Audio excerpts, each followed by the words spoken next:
Welcome, everyone. Good morning. A very, very warm welcome to you all. Thank you all for being here for the fourth session of Women Transforming Our Nuclear Legacy, for claiming your seat at the table to change our nuclear story and eliminate nuclear weapons. I'm so excited because we have a really special program today with extraordinary mentors, all dedicated to peace and transforming our nuclear legacy. And I'm so happy to see you mentors from previous sessions. This is really wonderful, and it means so much that you're here with us today. I'd like to start today by honoring two dear mentors who have had a huge impact on my life and work. First, I want to honor and remember Plowshare's founder, Sally Lilienthal. Sally dedicated her heart and soul to eliminating nuclear weapons and all weapons of mass destruction. As a Plowshares grantee in the 1980s, I had the honor and privilege of getting to know Sally. She became my dear friend and mentor, and she inspires me to this day with her vision, her feisty spirit, her courage, her determination, her leadership, and her absolute devotion to her mission. I miss Sally now more than ever, but mentors like Sally continue to live through us, even long after they're gone. We honor them by carrying on their work, by doing everything we can to finish what they got started. Now, almost 40 years later, I am deeply grateful to the Plowshares Fund Women's Initiative for their generous support in making Women Transforming Our Nuclear Legacy possible. I wouldn't be here, and we wouldn't be here without Sally and Plowshares. I'd now like to turn to honor my dear friend and lifelong mentor, Colette Schulman, who, like Sally, came into my life in the 1980s, and she still mentors me to this day. Colette's about to turn 90, and I'm thrilled to say she's still going strong. And I'm so excited that Colette is actually with us today. And Tom, if we can bring Colette to the screen. I just want you all to see her. You see her? There she is. There she is. Hi, Colette. You can turn on your sound. So, Colette, you came into my life in my early 20s as a mentor in Soviet American relations, at a time when I looked around and I could see no other women leaders in the field.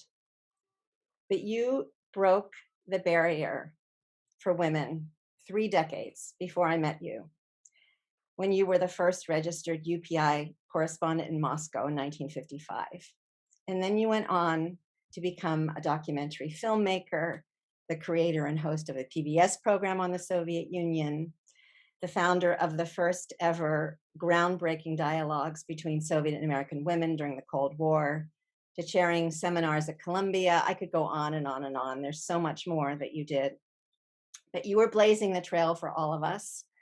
And you did it with such enormous intellect, courage, grace, and modesty. You are the most modest person I know.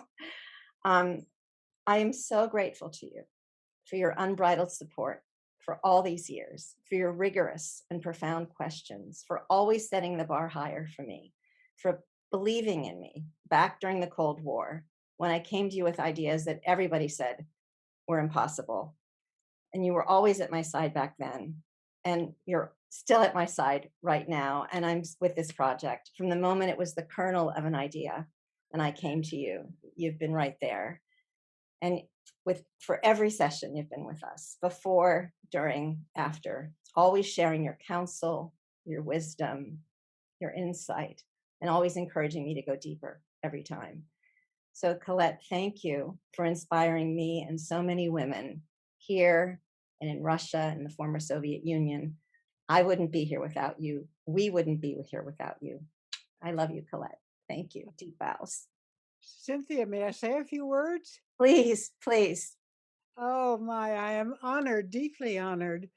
You know, I want to add one dimension to this. because I think that really good mentoring relationships are two-way relationships, giving and receiving on both sides. Just as you say, I've been a mentor to you, you in the last few years have been one to me. Oh, It's your vision of what should be and your determination and perseverance in trying to reach that goal that you have. And also your enthusiasm, your unbridled spirit. They have inspired me to be more active in the work that I do locally in Sherman, Connecticut, but also more broadly. I don't have the energy that I used to have, but this old brain of mine is still doing pretty well. And of really course, well. one of my great concerns is that so much of our public, because there hasn't been a war since 1945, thinks that nuclear weapons, that is a nuclear war, thinks that nuclear weapons are no longer dangerous, but we know that they are. And we're working to eliminate them for the health and security and survival of the planet. But our establishment is going in the other direction of proposing, as you know, to build 600 long range monsters. When I read that article in the Bulletin of Atomic Scientists, I thought to myself, are we going stark raving mad? That was my reaction. So our work is cut out for you and for me and for all of us, and bringing women into decision making, transforming, but also decision making about national security and also educating the public. These are very important goals. And so we will go on mentoring one another. Thank you. Mhm. Colette, always so wonderful to hear your voice and your I'm, wisdom and your I'm all these years. looking forward to hearing all the other mentors. It's great. It's going to be great. Thank you, dear. Love you. So now I'd like to introduce and welcome my dear friend and teacher, beloved elder here in our community on the island of Kauai, Kumu, Hula, Puna, Dawson. Puna shares the spirit of aloha wherever she goes, and she travels the world sharing aloha and building bridges of peace between the people of the Hawaiian Islands and the peoples of other countries. And Auntie Puna is going to open our session today with a blessing for peace. And so I just want to welcome you, Auntie, and say aloha and mahalo for being here. It's so good to have you back and with us for all these sessions. So I welcome you to share your blessing now. The blessing is all of ours. And I cannot say that more humbly than to say it in the words of aloha. I use a simple oli, and I'll do it for you now, and then ask for the blessings that continue to come through each of us. It says, Po ai ke aloha o ke akua ya ka ko. A po ke kuku yo ke akua ya ka koe. Malama ka mana o ke akua ya ka koe. Ke akua ke kia I maluna o ka koe. Manawahi a pau o ka koe. Ke akua no. We, the women, we are the women. We're the timekeepers. We're the connectors. In that word wa, hina, it describes the moon. And all of us, from the womb of mothers, comes all of the people of the earth. And as the timekeepers, it's not just the time of life that we share with all of our children that we bear. It's the inspiration that we carry, and we are a part of that connection. We inspire through our influence, not just our voice, but how we embrace one another, one to the other. In that word aloha, we share peace, joy, appreciation, trust. we instill within each other in this time, this ocean of time that we're a part of, that wahina, moon time, moon keepers, being part of the moon that reflects the sun. This is who we are. This is what we are. And as peacemakers, especially in this venture and continued responsibility that we share, that has been brought to the forefront with Cynthia and all of you, we create the blanket of peace and a place and a ahu, or place of gift giving, a place where we can share each other's thoughts and intentions and help to create solutions and resolutions. This blanket of peace that our earth and our earth's people are so in need of. We have the intention and the responsibility as wahina to do exactly that, to take the time to look at things, to look at what's put into our hands, what's put into our hearts, and then into our minds, to look with one another at these things, these precious gifts, these challenges, in this blessing that we share in today's time. It's one to the other.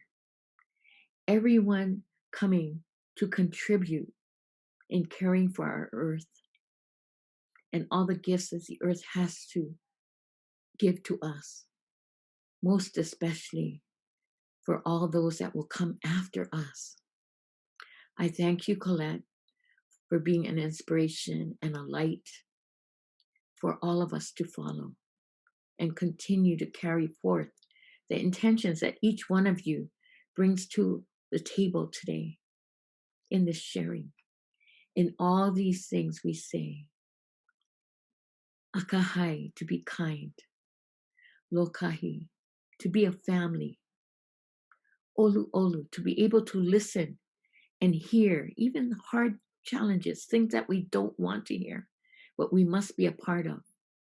Ha'aha'a, to be humble enough to recognize that we don't have all the answers, that we need the answers of each other.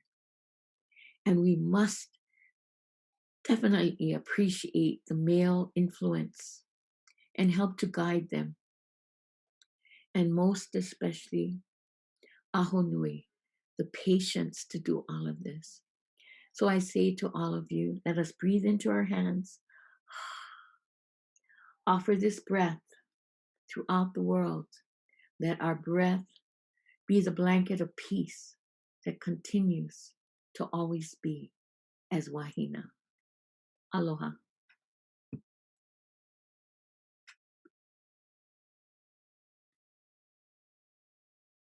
Thank you, dear Auntie. That was so beautiful. What a gift. Thank you. Thank you. You know, in the 5 years I've known you, you've taught me so much. Every time we're together, it's a teaching, a gentle mentoring. And you've shared the gift of Native Hawaiian indigenous wisdom. You've set a shining example of service to ohana, to family, to community. And I know you always have my back, Auntie, no matter what. So I'm ever grateful to you for this and so much more. And as a Kumu Hula, you've mentored thousands of women in the sacred practice of Hula. So I'd love for you just to share a few words, if you have a few words of wisdom about mentoring before we go to our mentors. In our lives, we're blessed. And, you know, the first blessing I'm going to say comes from our mothers.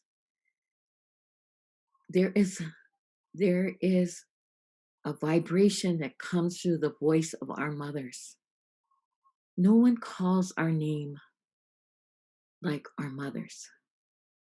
There are people in our lives that as soon as you think of them, they come into your na'au. They fill your heart and they become part of your spirit. These mentors, what I would give to be in their presence. I know they surround us, but that vibration that I speak about, when you think about your mothers, grandmothers, all of the women that have been in your life, there is a vibration that is like a cord that connects us through time. And I can remember myself saying, when I grow up, I'm not going to be like my mother. I'm going to do things differently. And now, as a grandmother and a great grandmother, I hear myself repeating all the things my mother said and more. As I said, you know, our first mentors, all of us, both male and female, are our mothers. They suckle us, they hold us. There's a feeling and an experience that there are no words. So if we take the time to go back to that place when we're held in the pu'uwaiu of our mothers and we feel that warm embrace, they give us the inspiration and they help us to understand that all these things that we shoulder in our lives are put there for us to learn, to experience, and then to share. So Cynthia, in saying, I've been blessed with many, many mentors in my life, both female and male. But there's something that connects me to our ancestral history that I believe is this cordage through time that we are all a part of. So mahalo for giving me the opportunity to honor my mom. Aloha. Mahalo, Auntie. We are all honoring our mothers inspired by you. Thank you for bringing our mothers to us this morning. Mahalo. Deep bows. So today we're going to go deep into our theme of mentoring. What does it mean to mentor? What does it mean for us to, as women, to mentor in this work? How do we mentor effectively? What is the mentoring legacy we want to pass on? What do we want those we mentor to remember after we're gone? We are all mentors. We all have things to learn from each other. Every mentor who has participated in these sessions has taught me something unforgettable that is now a part of me, that I carry with me. And so many of you newcomers to this work who have no prior experience with nuclear weapons have mentored me in some way. So I'm so grateful to all of you. And that's really the gift of being in this work, that we all mentor each other and we're all in this together. So I'm so excited to bring you the work of our three brilliant mentors to you now. As I was preparing for the session, I was struck that all three of these women talk about love in this work. And for me, this brought to mind that moment during the Hawaii false alarm, waiting for the nuclear missile to strike, when I called my daughter Mackenzie to say, I love you, at the same time that hundreds of thousands of us across the Hawaiian Islands were all doing the same thing, all calling our loved ones to say, I love you, for what we thought might be the very last time. So in reflecting on this, I thought, for me, as much as this work is about abolishing nuclear weapons, why we do this work is really about love, our love for life, our love for one another, for our children, for all we hold dear, for all we know and love and cherish on this earth. So with that, I'd like to introduce our mentors. And I want to start by introducing Sheva. Sheva, welcome. Sheva is the founding CEO of Heart Ambassadors, whose mission is Together Choosing Love. Through Heart Ambassadors and as co-vice president for the United Nations Peace Messenger Organization Pathways to Peace, Sheva collaborated with 3 times Nobel Peace Prize nominee Scilla Elworthy to deliver Scylla's book, The Business Plan for Peace, as an online course. Sheva mentors teens from Israel and Palestine in peace dialogues with Creativity for Peace under the motto, An enemy is a friend whose story you have yet to hear. She is an expert heart math trainer and coach and architect of Heart Mastery program. Sheva has trained a wide range of people, including heads of state, Olympic athletes, UN staff, COVID-19 frontline health workers, peace builders, and soldiers preparing for deployment. Sheva speaks to audiences all over the world to empower them to bring the power and intelligence of the heart to benefit their health, relationships, purpose, and the creation of a global culture of peace. Welcome again, Sheva. Now to you, Rebecca. Welcome. Rebecca Irby is the founding partner and executive director of Peak Institute. Over the last 10 years, Rebecca has served as an education and technology consultant on diversity and cultural awareness initiatives with the New Jersey Department of Education, Rutgers University, the National Liberty Museum, Niagara University, and many others. Rebecca also sits on an advisory board incorporating social skills training into core programs of schools across the United States. She has organized, facilitated, and trained youth forums to the NPT PrepCom in 2018-19-20, as well as a high-level forum in conjunction with the New Zealand Foreign Ministry and United Nations. Rebecca has spoken about nuclear abolition and heart-centered leadership at Harvard Law School, the Yale Policy Conference, the Pyeongchang Global Peace Forum, the Free Minds, Free People Conference, Busan Democracy Forum, and will be at the Barger Leadership Institute at the University of Michigan this year. Seth, welcome again, Rebecca. And now to you, Cecili, welcome, big warm welcome to you. Cecili Thompson Williams is the executive director of Beyond the Bomb, leading a team of kick-ass campaigners and activists to mobilize against the threat of nuclear war and nuclear weapons. She has nearly 2 decades of experience leading mission-driven campaigns with organizations including Amnesty International, USA, Results Educational Fund, and the National Partnership for Women and Families. Most recently, she founded and served as the chief strategist for We Divine Water, a consulting group helping smart and passionate change makers build strategic and effective campaigns. A strong believer in continually building power and capacity, Cecili has trained thousands of campaigners on how to maximize their impact within their organizations and in the world at large. She also serves as a faculty member at the Center for Social Design at the Maryland Institute College of Arts, where she teaches a graduate seminar on campaign strategy. Welcome to you again, Cecili, and to you all, you mentors. And Cecili, we're going to start with you. So I'm going to just begin by asking you the question.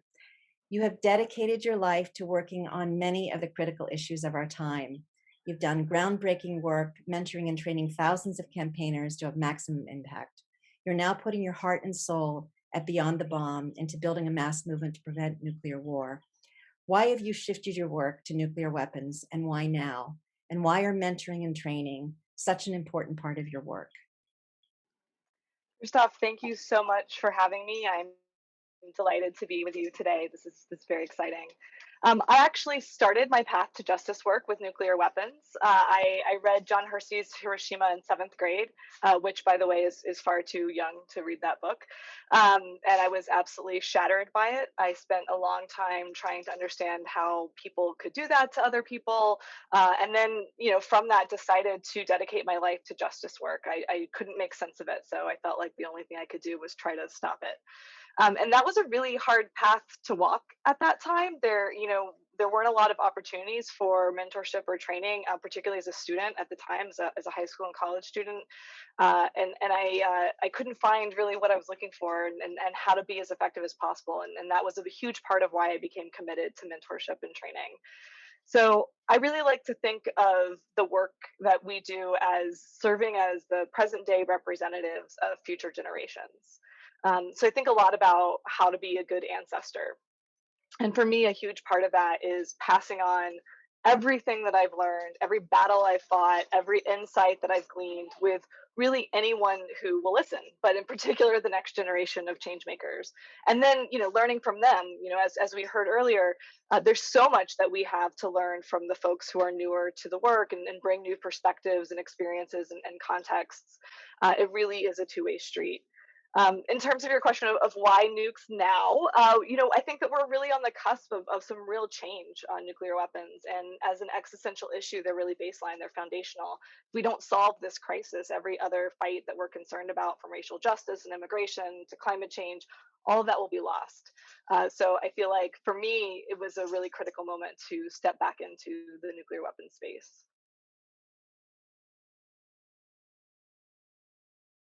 Thank you. It's really wonderful to hear the coming full circle. I didn't realize that you had that experience in seventh grade. That's really amazing that you're back now doing this after all the other things that you've been doing.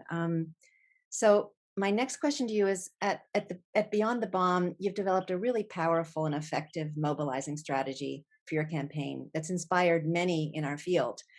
You mentor and lead a core team of women activists, and together you mentor a team of activists in a fellowship program called the Bomb Squad, which I love that name. It's great. And they in turn, together with you and your team, mentor and train people across the country, and you work at the local, national level and the community level, all levels at once. So please explain and help us understand the organizational structure for your campaign strategy and why it's so successful.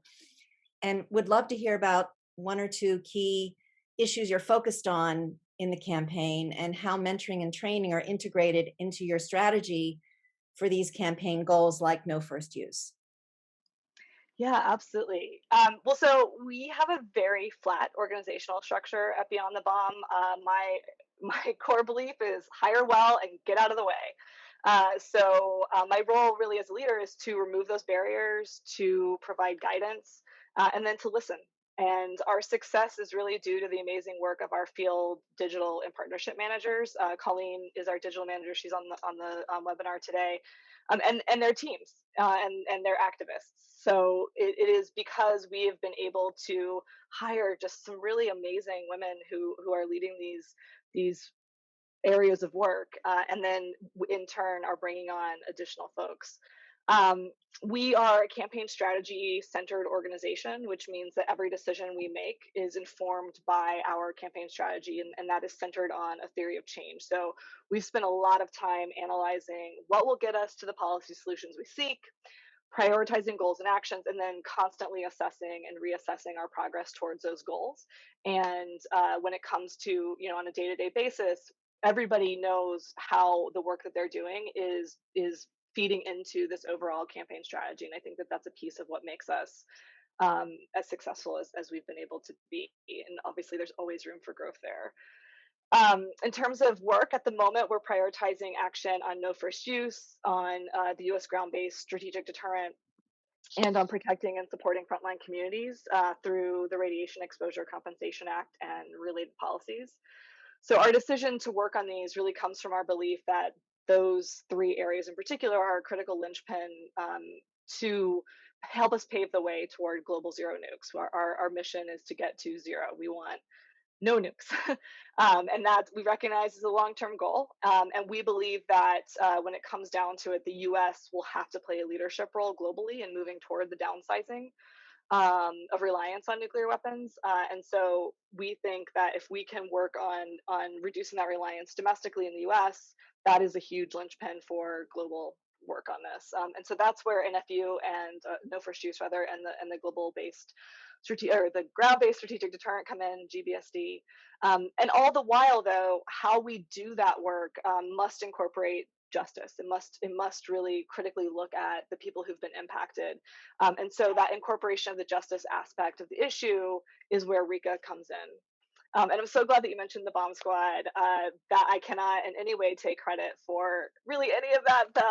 Our amazing field manager, Tristan Guyette, came up with that term, the Bomb Squad, and manages our Future First Fellowship program. They are our front line to this work. So they're leading in their communities and in their districts.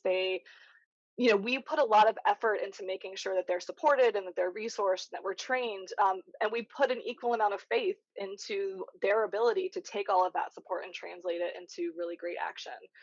So when you talk about mentorship, really a huge part of that is the trust and the faith that we put not only in our ability to effectively provide those resources and that training, but then in their ability to take it and run with it.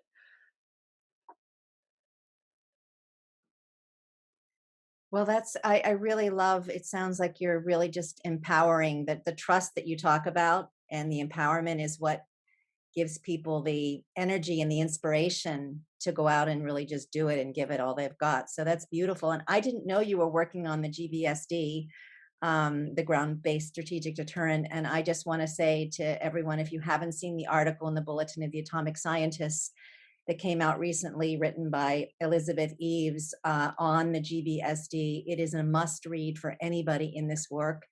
It was devastating for me to read. And so to hear that this is something that you're working on now, I'm so excited to know that. That's wonderful. Absolutely wonderful. So I want to start again. I want to ask you, what is one of the most inspiring experiences you've had as a mentor, mentoring and training women at Beyond the Bomb, inspiring for you and for them? And I guess I also want to know, why a core team of women, and why is it essential for women to mentor women and girls in this work right now? Yeah, no, this is the hardest question when you ask, what is a great example or a really inspiring example. I'm so blessed that I've had so many of them. So choosing just one is nearly impossible. But I think in terms of the best one to highlight, it is our 2019 Squad Lab. So again, our activists are called the Bomb Squad. Our Squad Lab is our annual training. And the last time that we were able to do one of those was 2019. It was 6 months before quarantine started. So that was our last big in-person gathering with our activists, and it was an incredible opportunity to not only meet our bomb squad leaders in person, but also to see them and interact and hear their amazing experiences, on their own, but also in working with us. And I think that there's something really magical about, we sit here on a day-to-day basis doing this work, and I sit at my computer and kind of think about what we can achieve. But then when you meet all these people who have been trained through our program and are super excited and really powerful activists, it's just a higher level of inspiration. So I think that is certainly an event that left me with a high that still hasn't fully dissipated, and I'm so honored that I get to work with these amazing activists. And I should just note that our fellowship program was specifically designed. It was in fact funded by the Plowshares Women's Initiative as well, and the initial funding, and it was specifically designed to address the lack of women and the lack of diversity within the nuclear space. And so what we're trying to do is to open the space up to just more people, more different kinds of people. And so I think, in terms of your question of why a team of women, the nuclear policy world has very long been male, pale, and stale. And we talk about that a lot. My friend and colleague Derek Johnson, who's the ED at Global Zero, calls them the graybeards. It is so pervasive that we have multiple little terms to refer to the lasting influence of men in the space. But the rest of the world in the future is exactly the opposite of that staleness. It is diverse, it is vibrant. So if we want to be powerful change makers, we have to be as diverse and vibrant as well. And it's not just good strategy. It is great strategy. It's a much better strategy to have a diverse and vibrant team, but it's not just about good strategy. It's more fun. Having a diverse workplace and a team is more interesting and is more effective. So it's a twofer. I will just note, in fairness, that we work with lots of great men, and so we definitely don't have a policy of exclusively hiring women, but we, in any sense, bring a pretty strong feminist perspective to the community and to our engagements, and that's really, I think, a critical voice at this moment. Thank you. That's so exciting. It's just wonderful. And I love the pale, male, and stale. It's just, that's just sticks right with me. So you identify 8 reasons why you're working to end nuclear violence that drive home the intersectionality of nuclear weapons with other issues such as white supremacy and the patriarchy, and also the humanitarian, environmental, and economic impacts of nuclear weapons. So how does intersectionality fit into your grassroots mentoring and training program and overall campaign strategy as you work to engage and mobilize particularly young people, but people all across the United States? Yeah, intersectionality is at the core of our work. It is absolutely foundational and is a huge piece of even our organizational structure. How we designed where and how we do work is built around the idea that intersectionality is really critical. And what we mean by that, essentially, I think of it this way: nuclear weapons don't discriminate based on race, gender, or geography, but the people who use them do. And whether that's explicit or implicit, that discrimination exists. And so that means that vulnerable populations are at greater risk of being negatively impacted by nukes and the nuclear weapons industrial complex. So whatever issue, this is the way we look at it, whatever issue gets you up in the morning and ready to fight. So whether you wake up in the morning and you are thinking about your kids, or you're thinking about climate change, or you're thinking about racial justice, whatever that thing is that really drives you to get out of bed in the morning, nuclear weapons have the potential to take all of that away in the blink of an eye. And so for that reason, we refer to them as issue zero, and really talk a lot about the foundational, the primacy of nuclear weapons over all these other issues because of their capacity to destroy so much. But as a person who spent, significant, as you noted, a significant chunk of my career working on these other issues, I certainly am not in the business of trying to get people to stop working on those issues. And so we want people to stay there to continue that work on those other issues. And that work is critical. We need those really kick-ass activists in the trenches on all of these topics. So we take a different look at what field organizing and engagement means, and we invite activists and other movements to continue their activism and then help us look for ways to incorporate nukes into those fights. So when we think about intersectionality, it's from two lenses. One is just this issue in and of itself is intersectional. It is going to impact across all kinds of different identities, across all kinds of different geographies, across all kinds of different social problems and environmental problems. But also the way that we do the work and the solutions to our work are also intersectional.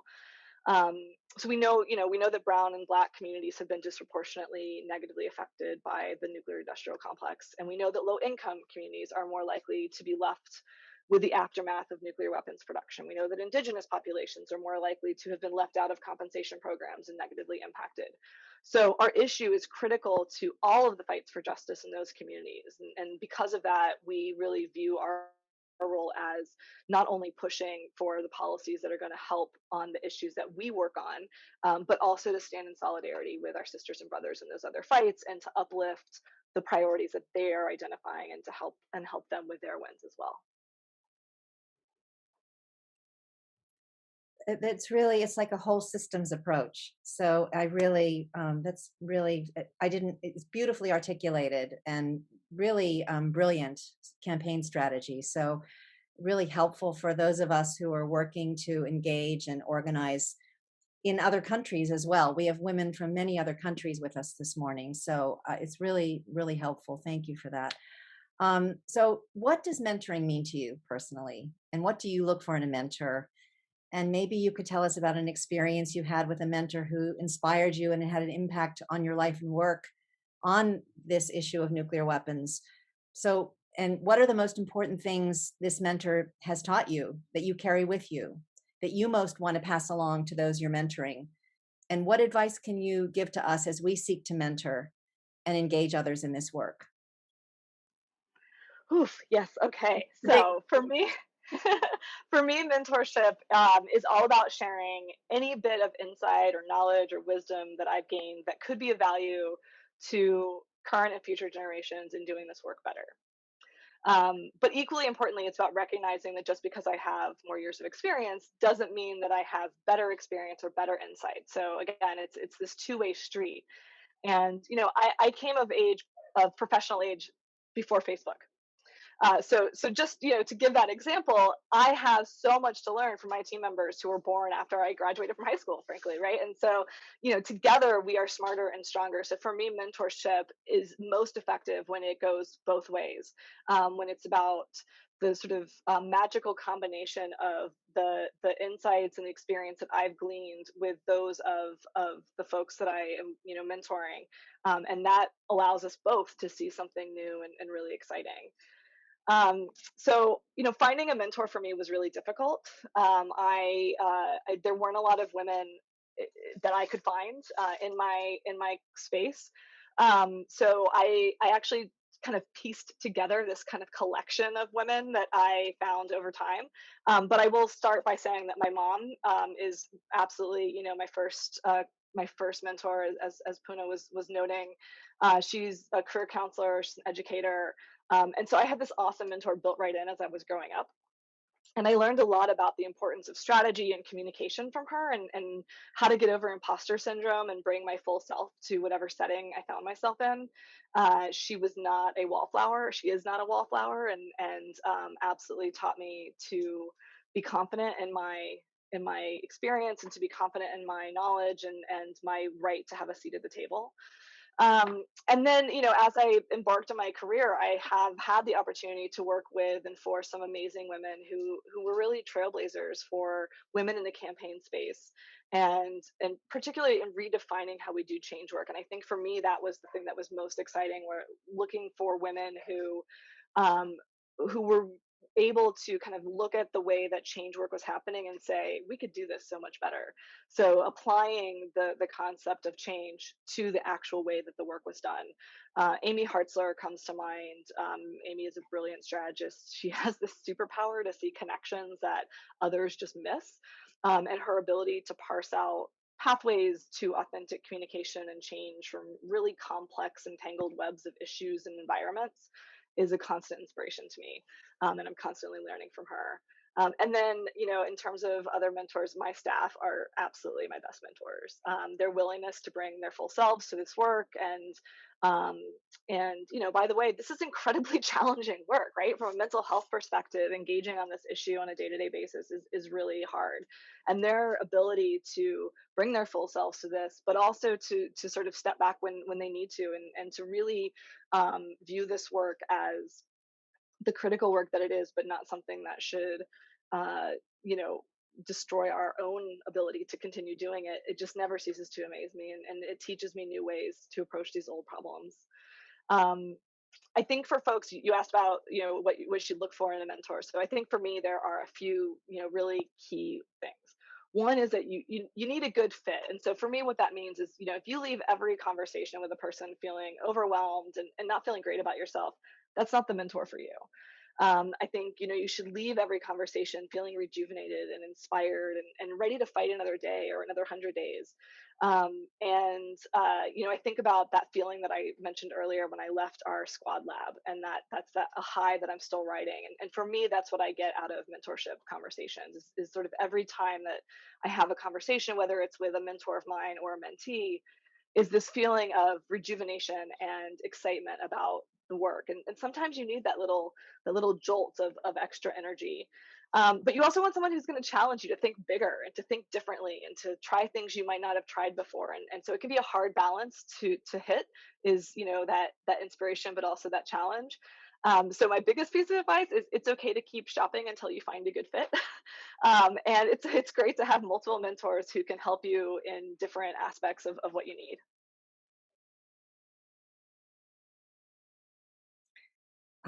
That was great. And keep shopping until you find the right fit. That's wonderful. So my next question to you is, the first campaign listed on your website is Make Love, Not War 2021.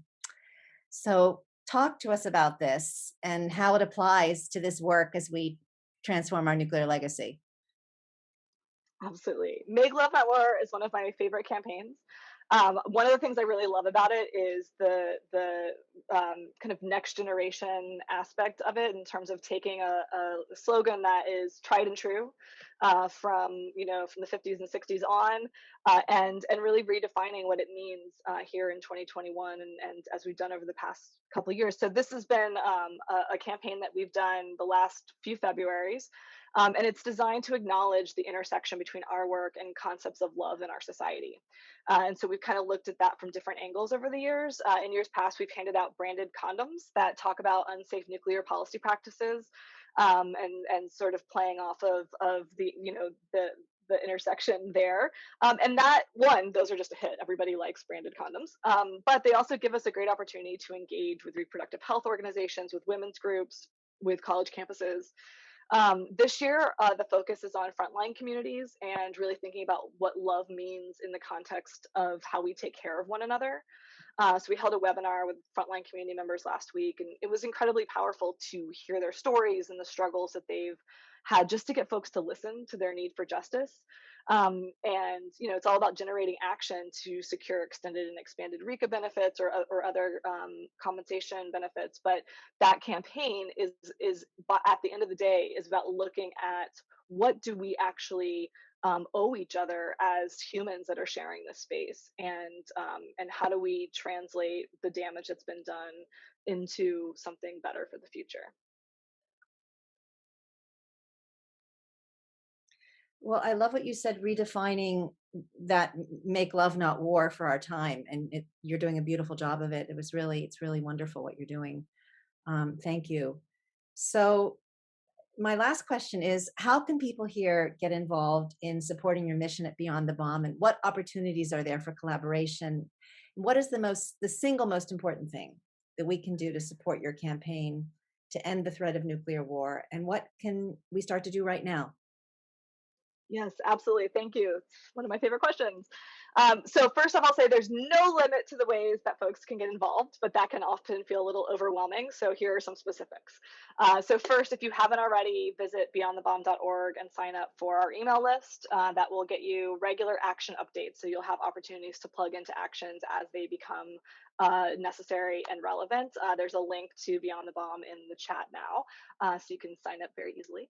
And while you're there signing up, you can also take some action. So in particular, we have some pledges around the Radiation Exposure Compensation Act, around no first use, and those will get you on the list for both of those issues. So you'll get updates when we have the legislation in Congress. So we're pushing to get that legislation back introduced. You'll be the first to know and can help us drive that congressional support. So that's one area of things. If you're looking to learn more about campaigning and about nuclear weapons work, our Future First Fellowship program, the application for the summer cohort is going up, or it is up.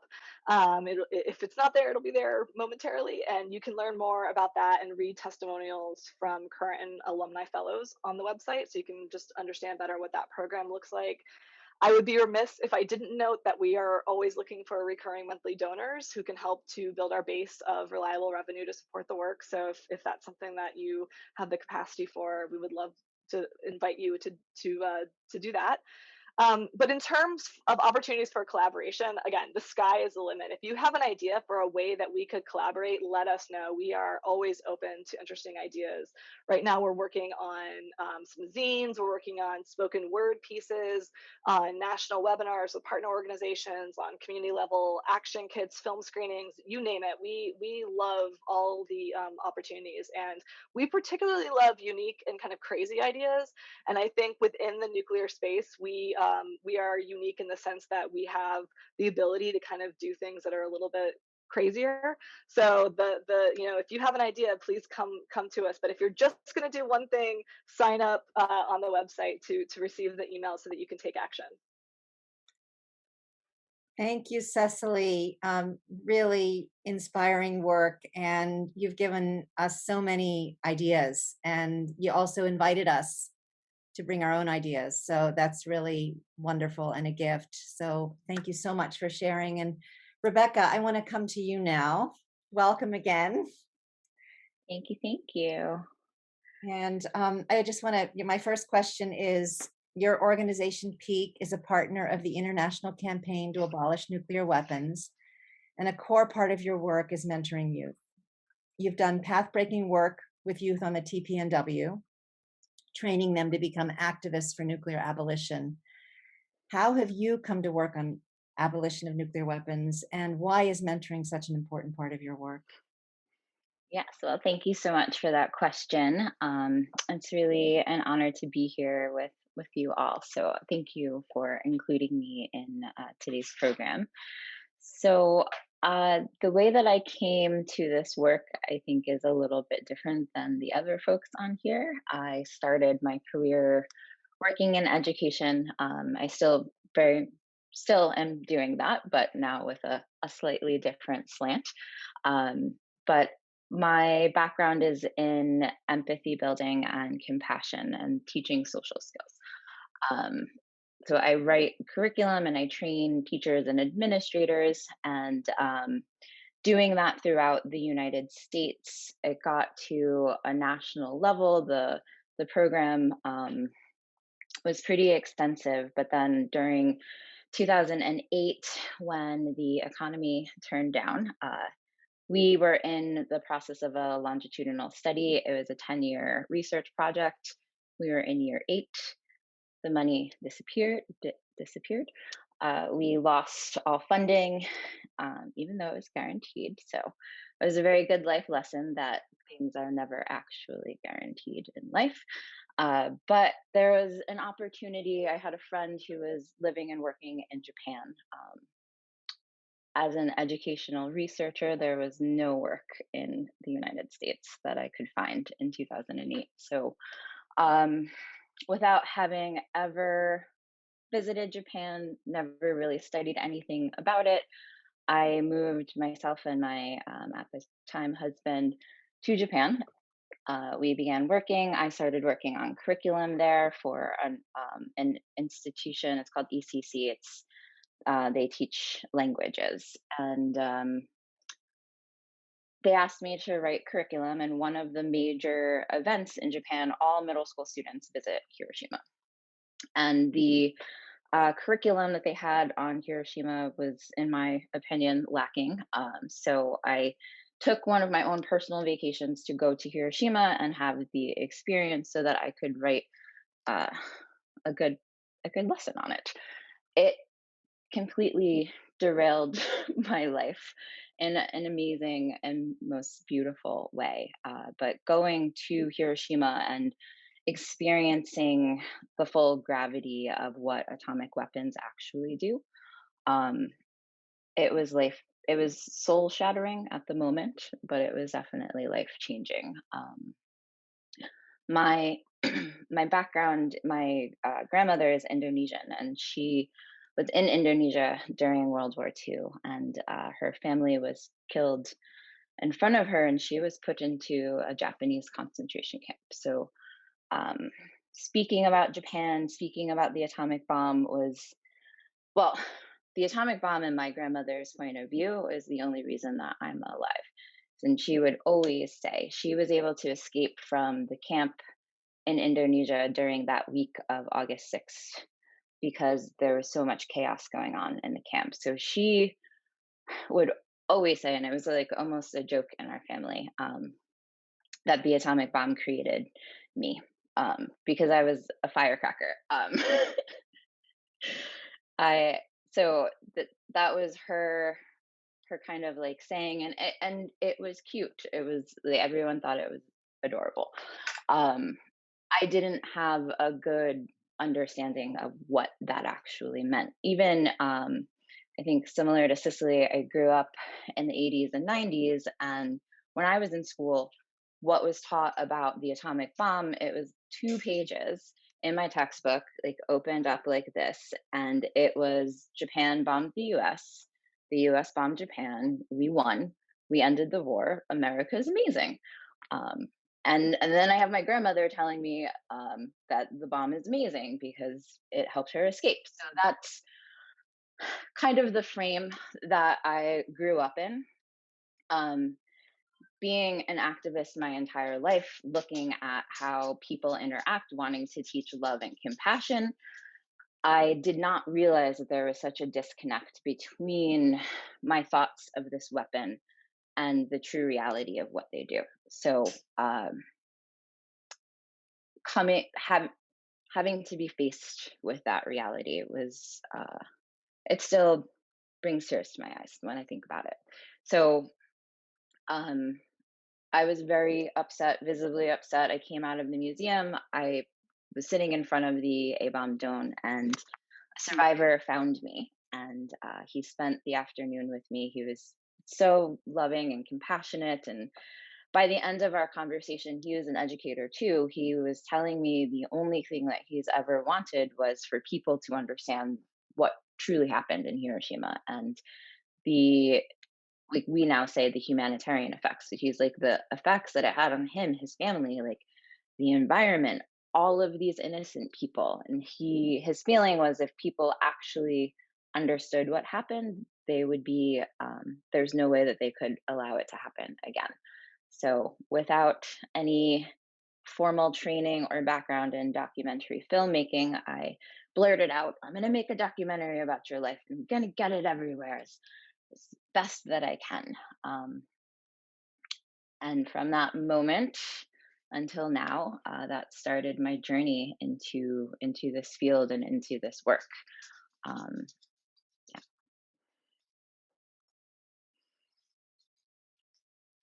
Thank you for sharing that very, very powerful personal story. It's really your journey from the family you grew up in to then even going to Japan, you told me at one point was kind of considered almost forbidden. And yeah, the family was not very happy about that. so thank you for sharing that beautiful journey of transformation. What is one of the most inspiring experiences you've had mentoring youth on the TPNW, inspiring for you and for them? Yes, I would say it was the youth forum.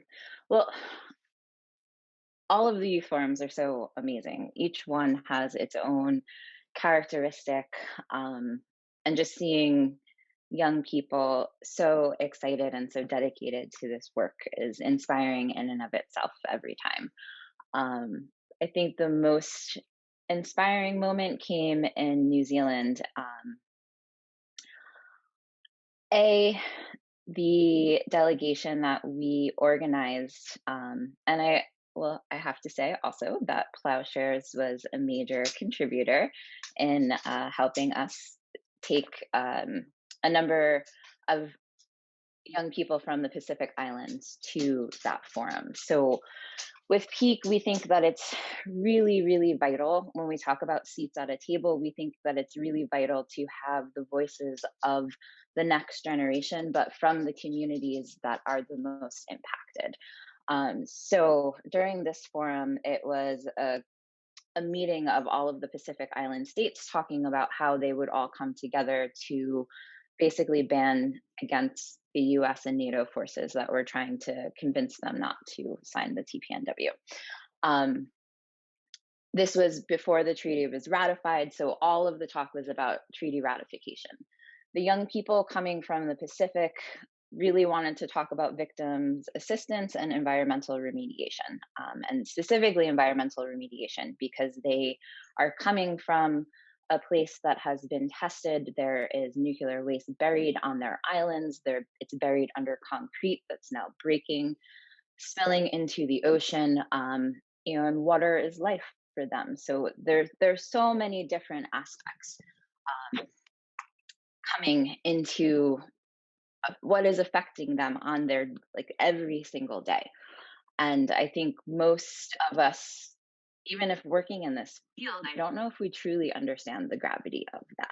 So and it's difficult to I don't know, it's kind of difficult to explain to folks working inside the Security Council and at the UN at this level.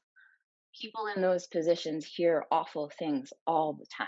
That is their job.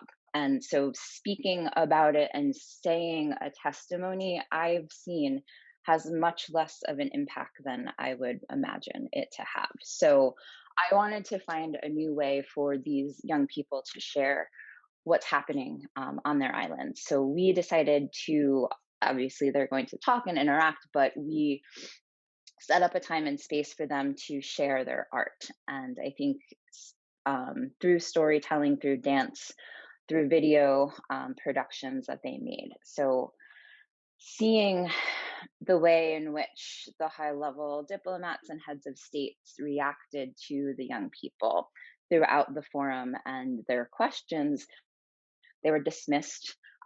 There was not, it was very surface level, and it was like, oh yes, we're very happy that you're here and you're young people and we want to hear your voices. And it was not genuine, and you could tell that there was no leeway made. After the presentation of their art, however, the diplomats and heads of states were visibly upset. Many of them were crying and were really touched. So to me, this was an example of being able to touch their hearts instead of speaking to their minds.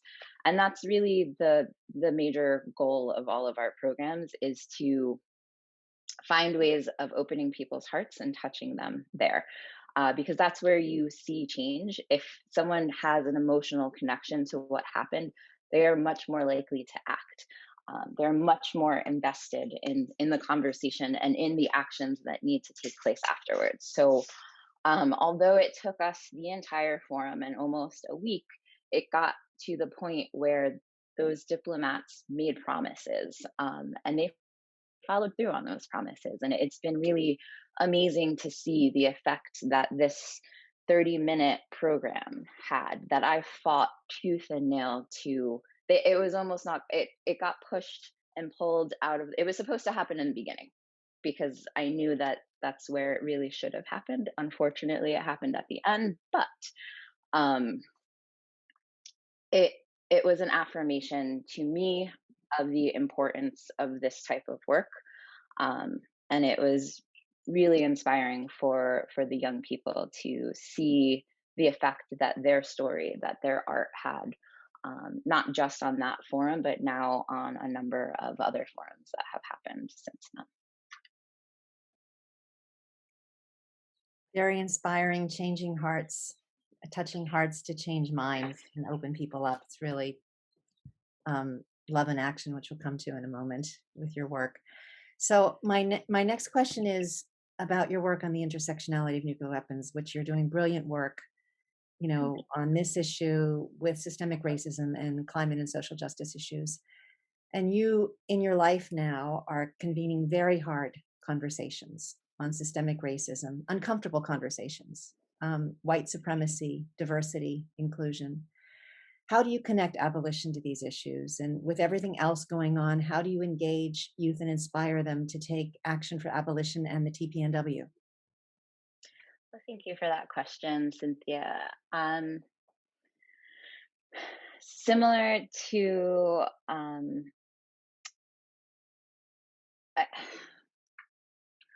I'm taking the approach in this moment, um, because of the body that I was born into, and I think the intersection in which I just live and exist, being mixed race, coming from having the connection with Japan and nuclear weapons, but also having an African American father. There are just so many different spaces that in the past have been very difficult to occupy. Nobody wanted to, like, I've been talking about these issues my entire career. One of the reasons empathy and compassion were so important to me as a social skill that we start teaching was off of the idea that we need to be, in order to get past the systemic racism, we need to be able to have conversations with one another. But empathy, if we're coming from an empathetic place, we will get to that transformation much more quickly. So that's always been a part of me and my work.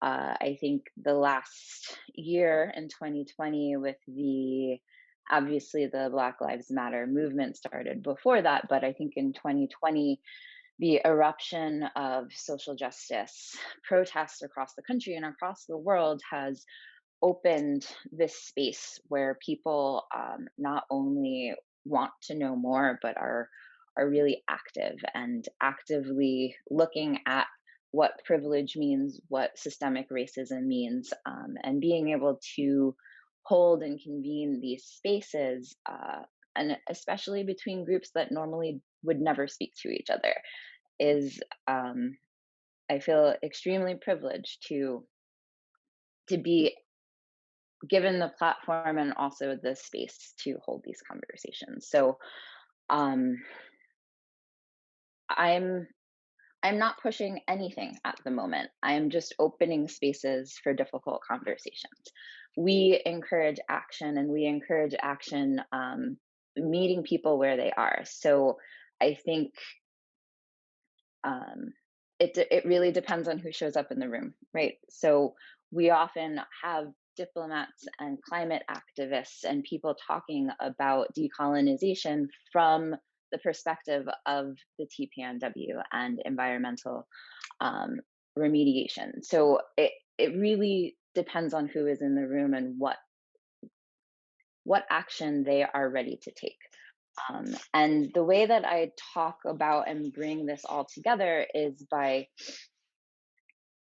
bringing up and highlighting for people that when we talk about social justice and we want to create new programs, if we're talking about the Green New Deal, if we're talking about breaking down the for-profit prison systems, if we're talking about creating new voting laws and creating space and money and time for these extraordinarily important initiatives, the thing that always comes up is that there isn't money for this. So one of the biggest pieces in the nuclear abolition space that I push is divestment, and connecting divestment to the issue that you truly care about. So in New York City, we've been working on a huge divestment campaign.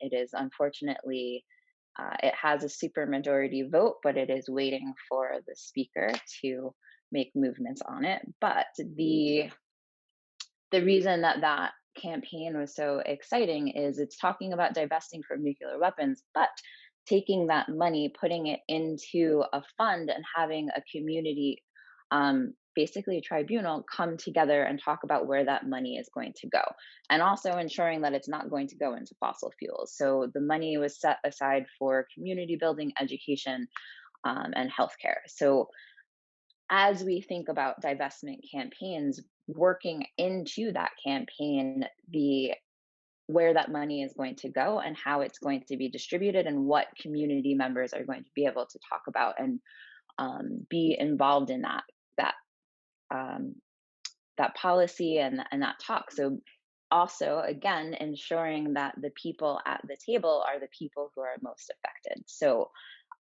that's how and where I like to make those connections and intersections. Well, I think, what you said, meeting people where they are, which Cecily also talked about, connecting people with the issues that they're doing and celebrating what they're doing already. And I also just the power of divestment. We've seen it work with cluster bombs, landmines, apartheid. And I think that's where, as you've said to me, where the real teeth of the treaty are in terms of the implementation and getting it to go further along. So it's very exciting to know that New York City is divesting from its pension fund. That's a major thing. And that's a real inspiration for change. And that we can get this money for everything else that we know and love and care about from nuclear weapons. We just don't need to be Yeah. spending this money anymore. It's very motivating to people, and young people are introducing policy. On next Thursday, I have a 17-year-old that I'm going to be interviewing, who introduced climate policy at the age of 15 that got accepted into the state, into New York State. So it's truly inspiring what young people are capable of, and the initiative, and I'm just blown away at every turn at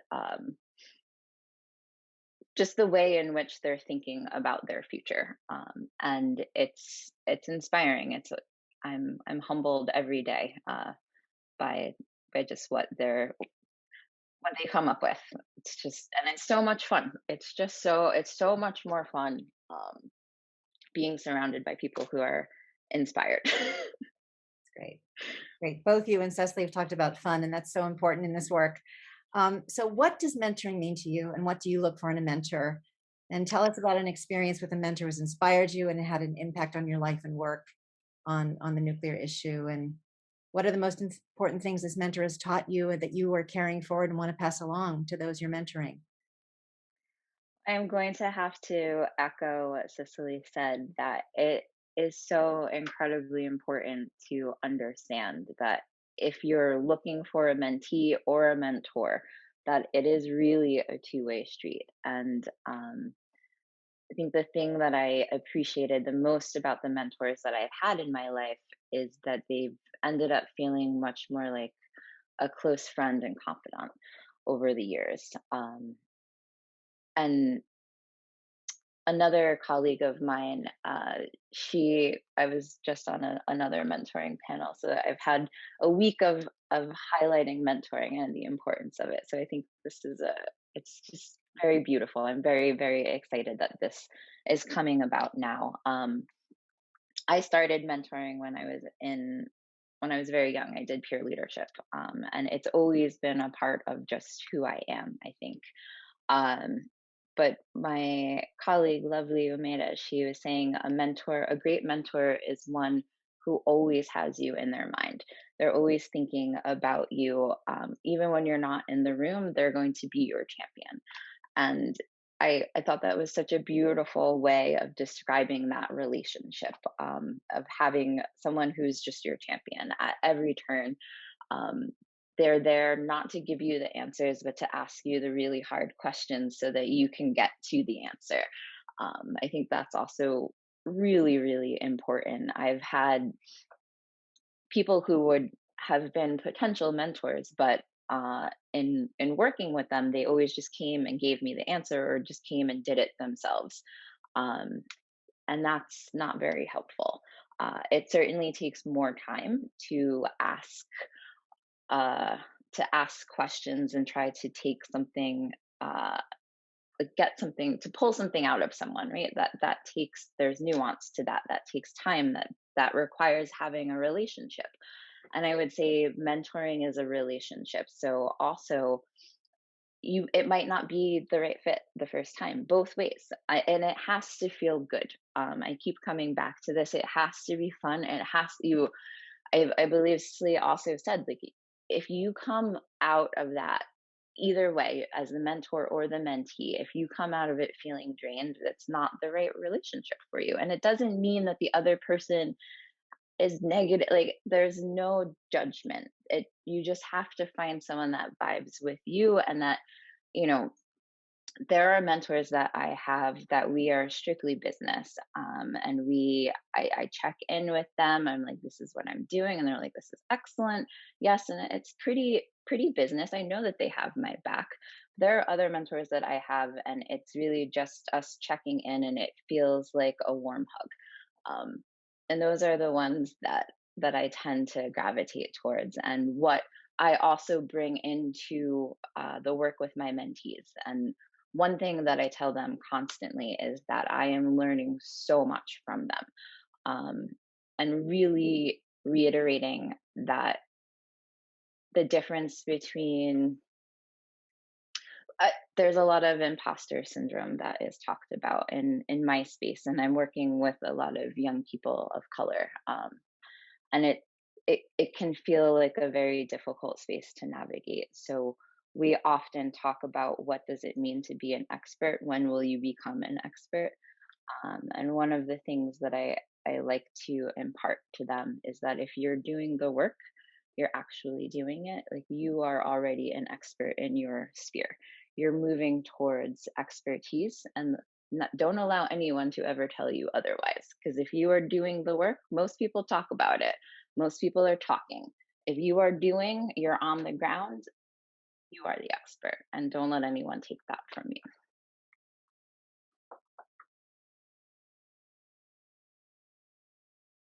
That's beautiful, Rebecca. Thank you for that. You're already the expert. Don't let anybody take it from you. So, what advice and insight can you give us as we seek to mentor, engage others in this work? And why is it essential for women to mentor women and girls right now as we work to transform our nuclear legacy? And yeah, if you could just touch a bit on that, and then with your last two questions, we're coming on to time, so I want to just Yeah, absolutely. Well, again, when seeking a mentor, making sure that you're thinking about it. as a relationship. This is a person that you're going to want to, you should want to spend time with them. um, because that's what is going to help you the most. Also, ensuring that the person that you're looking to mentor you isn't just going to say yes all the time. You need someone who's going to hold you accountable. That's really, really important for your own personal growth. It's wonderful to have people that tell us we're amazing all the time. Um, but it's much more valuable to you as a person and to your work to have someone who can hold you accountable, but also in a loving way, and in a way that vibes with who you are and your personality. I think for me, that's probably the most important piece of advice. I'm sure there's so many important aspects, but um, I'm going to stay with that one for now. And the reason that it is so incredibly important for women to um, mentor each other, I love what Cecily said. I'm gonna have to write it down because now I'm not remembering. But old, pale, and stale. That. Thank you so much for that phrasing. I've been trying to find a a way of getting that across with it for people to like understand what I mean, but it also to be a little bit funny, but also be like, come on, get out of the way. Um, so that's why it's so important for us to mentor each other and for us to build community with one another. There are so few women in this space, and then to break that down even more, there are so few people of color in general in this space, and then women of color in this space. So um, one of the women who has helped me so much in the last 2 years is Ambassador Bonnie Jenkins. Um, she has she has an organization called Women of Color Advancing Peace and Security, and it's just um, I can't say enough amazing things about the organization, but about Ambassador Jenkins, and has um, she has been my mentor now for almost 2 years, and she is just so gentle and so humble, and all of our interactions are again just her asking me, like, I'm coming and I'm so angry and I'm upset, and like there are real personal issues, especially when everything was happening over the summer. With the protest, we all came together and just cried together and had space to just talk and like talk about how incredibly difficult it was to just exist in that moment. It was such a beautiful space that she has created. I'm so so grateful. Um, yeah, and having that safe space, so incredible.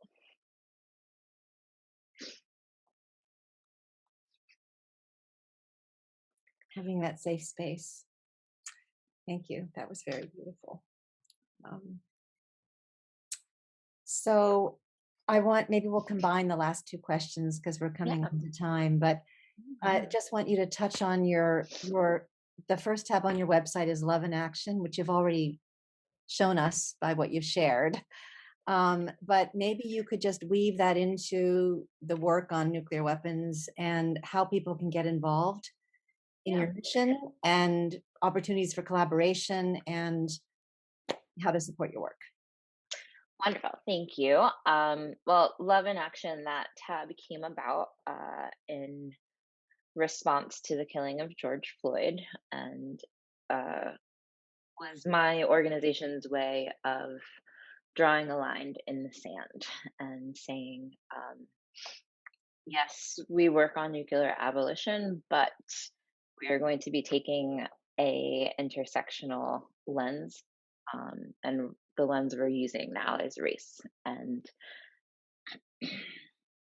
we are going to continue down that path. So if you are interested in this intersection that maybe hasn't been spoken about that much, but there is so much rich information and knowledge about this intersection and about the injustices involved in the nuclear legacy. So we are spending a lot of time convening these conversations, but then also putting together programming that is highlighting missing history. So a lot of my work right now has been in broadcasting and in finding these stories that need to be told and highlighting the work of Black and Brown people in social justice and racial justice and climate and in nuclear abolition. So we always come back again to the importance of divestment. And what I have found is that it really energizes each of the different issue groups. So, for example, in Georgia right now, they're starting to talk about nuclear weapons and the power plants because Georgia and one of the poorest communities is where they want to put one of the new reactors. And so it's just bringing this what used to be very amorphous existential threat of nuclear weapons down into the everyday and ensuring that we understand how it truly is affecting all of us all the time.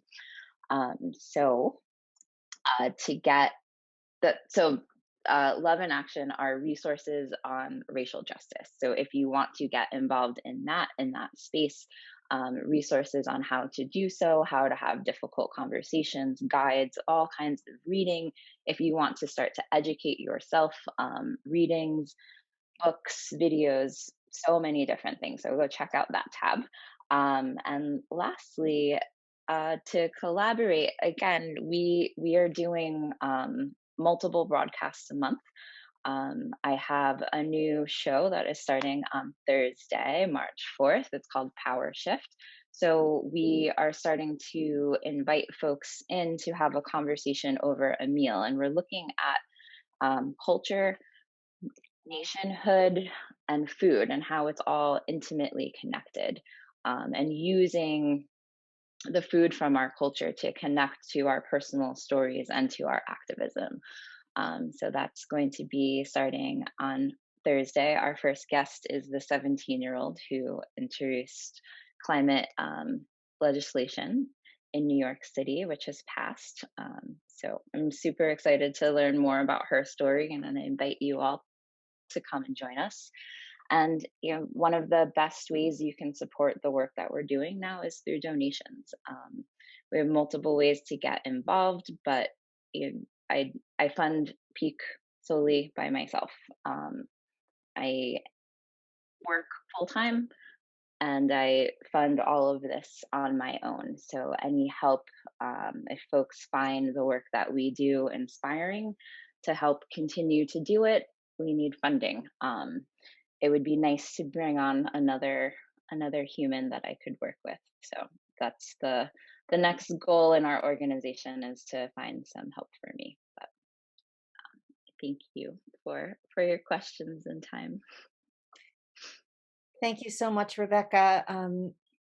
May you find that person. May that be so. And thank you so much for all that you've shared, the wisdom and insight. So Sheva, dear, we now come to you. And you came into my life just about a year ago and shared your blessed, transformational, and for me, life-changing work, your gift of bringing the intelligence of the heart into our lives and what we do.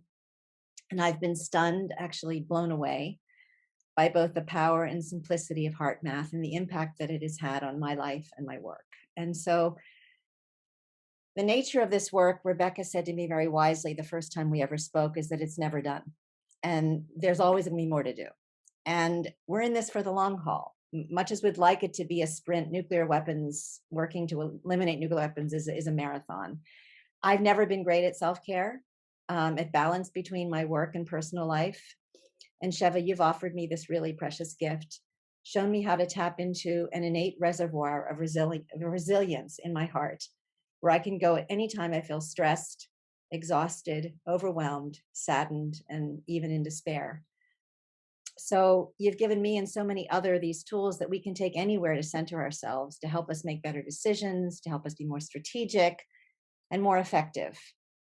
So I'm ever grateful to you for this. And I welcome you now to share some of these tools with these wonderful mentors and people gathered with us today from all over the world who care so deeply and are doing so much to transform our nuclear legacy. So, and to quote your motto, together with you, we choose love. So we welcome you in that space.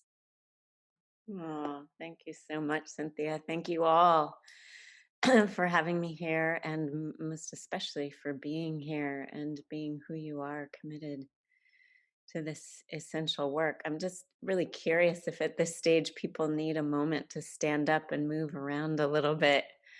If anyone's suffering from numbum, please, please feel free to to move, because this is definitely foundational for self-care. I took you up on your invitation, Cynthia, to try to make a shorter version of what I presented with my colleagues at the UN High-Level Political Forum in July of 2019. But feel free to interrupt, because I love this conversational rather than presentational style that the morning has had. I'm very touched by all the speakers who've spoken so far. And Rebecca, you said, you know, your story about presenting nuclear impact to heads of state at the UN and how numb and disconnected they were from that until art reached the heart, is really the heart of this work that I do. And in the domain of mentoring, the way that we look at this based on our research at HeartMath is that the ultimate mentor for any of us is actually our own heart. So it's HeartMath has cultivated some science that has shown us that phrases like follow your heart, listen to your heart, speak from your heart, put your heart into it are more than just poetic metaphors. That in fact, about 25 to 30 years ago, a brain was discovered in the heart with its own proteins, neurotransmitters, support cells, its own intrinsic cardiac nervous system with an intelligence that we can learn to eavesdrop upon when we clear the static of stress. So the heart itself is our core mentor. The heart within us is the part of us that recognizes whether anyone outside of us is a worthy mentor anyway. It's the guide inside that's showing us the way all along. And one of the key pieces of research that touched me, because I have always been a peace builder from childhood, was that if we take brain cells and put them in petri dishes, let's say there's, I don't know, there were about 45 of us here originally. If we took a little brain cell with its dendrites from each of our brain cells and put them all together in a petri dish, what would happen is those brain cells would send out dendrites reaching for connection. We would reach to one another for that connection, but brain cells are incapable of connecting with an external brain cell. My brain cells can only communicate inside this brain. So eventually those cells, and this is in Joseph Chilton Pearce's Biology of Transcendence, if anyone wants to look up the research, those cells would implode on themselves and die, not unlike our nuclear strategy. But if you take each one of our heart cells, and for that matter, my cat's heart cell and the chicken's heart cell from outside your window, Cynthia, that's been crowing this morning, and place them all in a petri dish, a remarkable thing happens. Those heart cells beat in what's called a synctium. They become one heart. We can't do brain transplants, but we certainly can do heart transplants. The heart, we could say there's really only one heart here. It's interchangeable. And what that means is the intelligence of the guide inside us, this intelligence at the heart of who we are, has intrinsic knowledge of how to care for self and care for the whole, because they're inextricably linked, as we know. Certainly those of us who work in nuclear advocacy know. I can't deploy a bomb in Japan and not be affected in California. It's cutting off my own finger. And the heart's intelligence already recognizes this. So the question is, how do we access that intelligence reliably? And as Rebecca's exquisite story role modeled, how do we awaken that intelligence in decision and policymakers? And it turns out to be a very exciting prospect. So I want to enter the conversation through the doorway of my work that Cynthia mentioned with Scilla Elworthy, who's been nominated 3 times for a Nobel Peace Prize due to her work bringing nuclear decision makers from opposing countries together in dialogue. And out of decades of this work, Scilla identified what drives the cycle of violence. And we could even say the cycle of preemptive armament. And so usually there's some offense, some atrocity. As again, Rebecca's stories exemplified so beautifully, her grandmother in an internment camp. And that leads to a shock, fear, grief, anger, bitterness, revenge, and ultimately expresses as an action of retaliation. And what you'll see in the work that Scilla did is she identified that an intervention is needed before anger turns to bitterness and new action or retaliation. But if you look at everything in this cycle of violence, whether it's domestic violence or international violence, everything in it except the original atrocity and retaliation is an emotion. So at HeartMath, we would suggest that the intervention needs to occur right at the point of shock. So just for playfulness, if all of you would be willing to type into the chat, which one of these lines, the top line or the bottom line, would represent the shock, the anger, the grief, the hurt, the pain, the rage that drives our nuclear armament policies and our violent culture? The top or the bottom? So far, everyone's saying the red or the top line. So I'm going to agree with you. And which of these lines would represent the peace that we are all here desiring to feel and advocate for? Which line looks like peace to you, the top or the bottom? And everyone is agreeing it's the bottom. So does anyone here, besides Cynthia, she doesn't count, I know she knows. Does anyone here know what these lines are actually a picture of?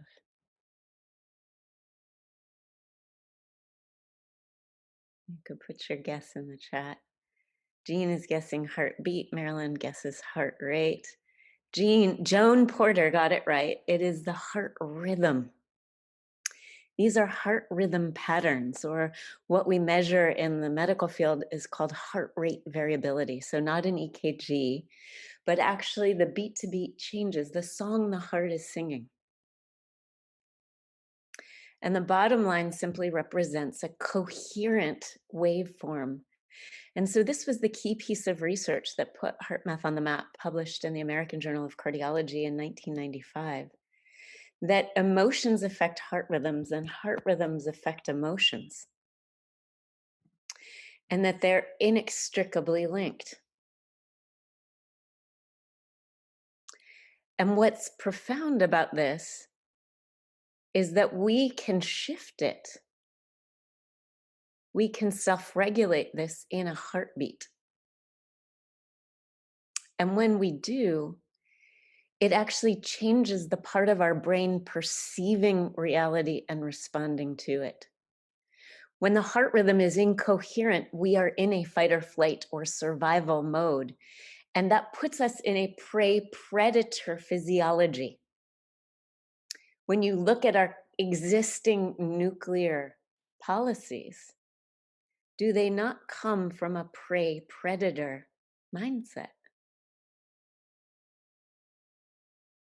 When we shift the heart rhythm into this uniquely ordered pattern called coherence, it moves us from a physiology of surviving to a physiology focused on collective thriving.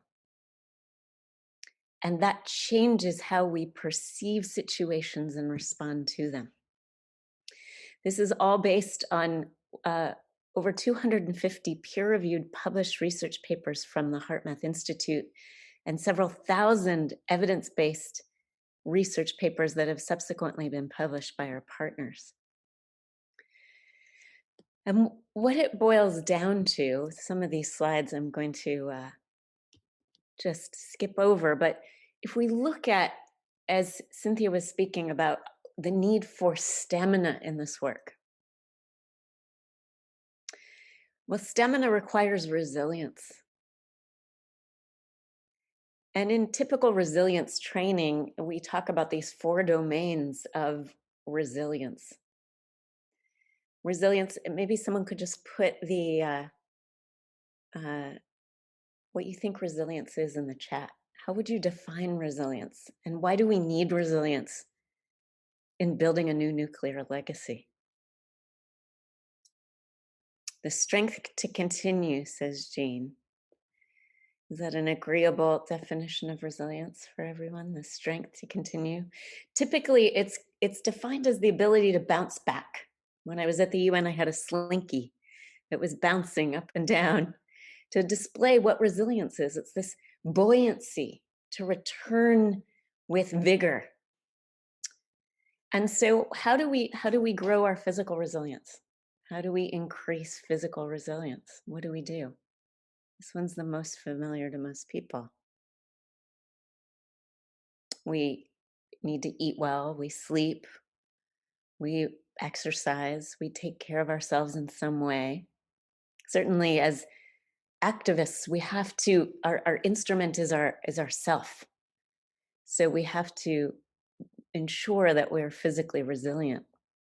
But if you look at these domains of resilience, which are very much like tires on a car. Yes, Jean, yoga, meditation, nature walks. But which one of these domains do we drain our energy in the fastest?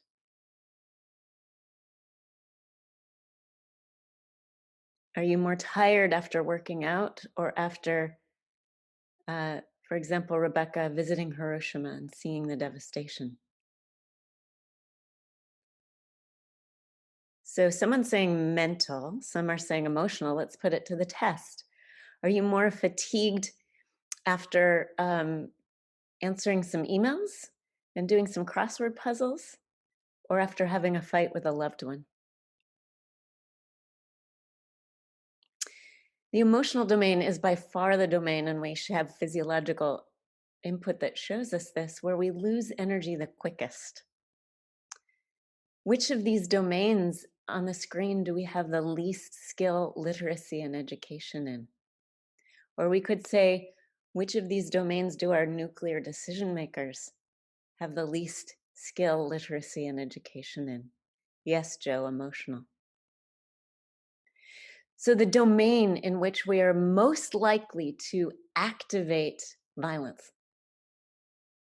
the domain in which we lose our vitality for our work and our mission the fastest, is also the domain in which we have the least literacy, skill, and ability.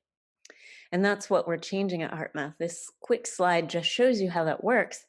This is a man arguing with his wife. Now, he had physical disabilities, which meant that he was not able to elevate his heart rate on a treadmill.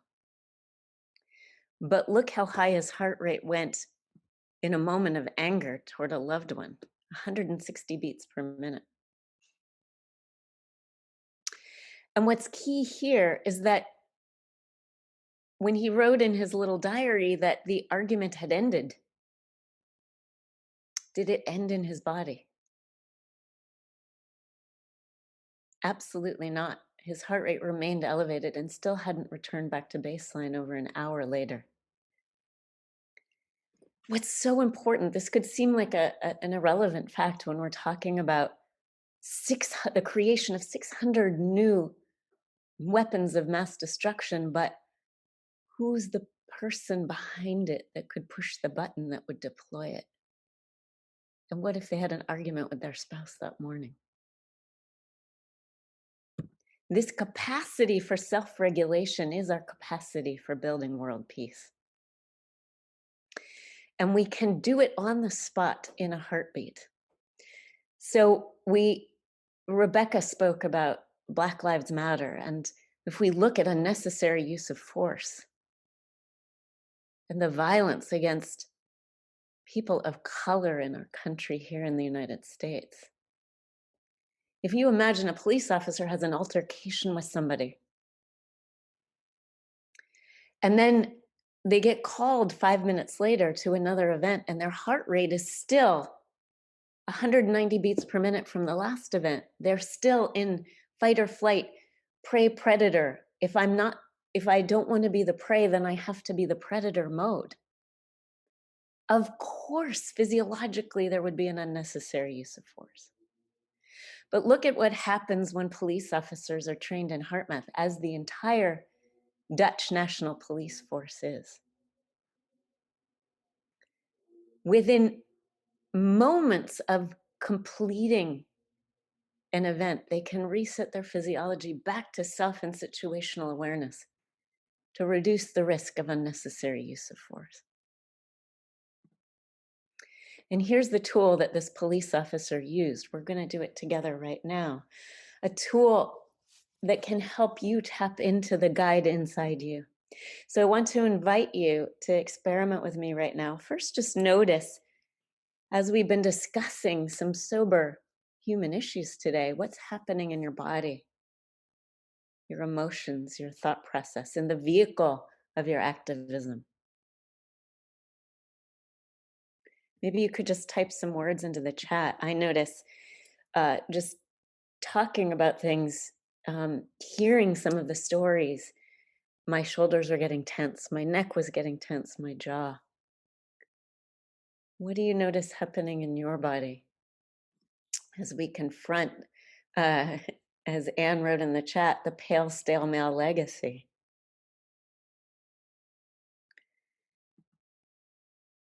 And then take a moment to focus your attention on the area around your heart, the chest area. Imagine your breath is flowing in through the heart and out through the heart. Breathing a little slower and deeper than usual. If you find it helpful, you can count to 5 as you breathe in. And you can count to 5 as you breathe out. And with that heart-focused breathing, I invite you to activate what we call a heart feeling. This is an emotion that regulates the heart rhythm and over 1,400 other things in your body. So there's some suggestions on the screen. Certainly the work all of you are engaged in involves courage, honor, and dignity. But you could offer simple gratitude for anything at all that you're grateful for, or to respond to Marilyn, who so vulnerably put in the chat the sorrow and incomprehension she feels with these issues. We could radiate compassion to all beings who have been harmed by our existing nuclear proliferation. And breathe that compassion in through the heart and out through the heart.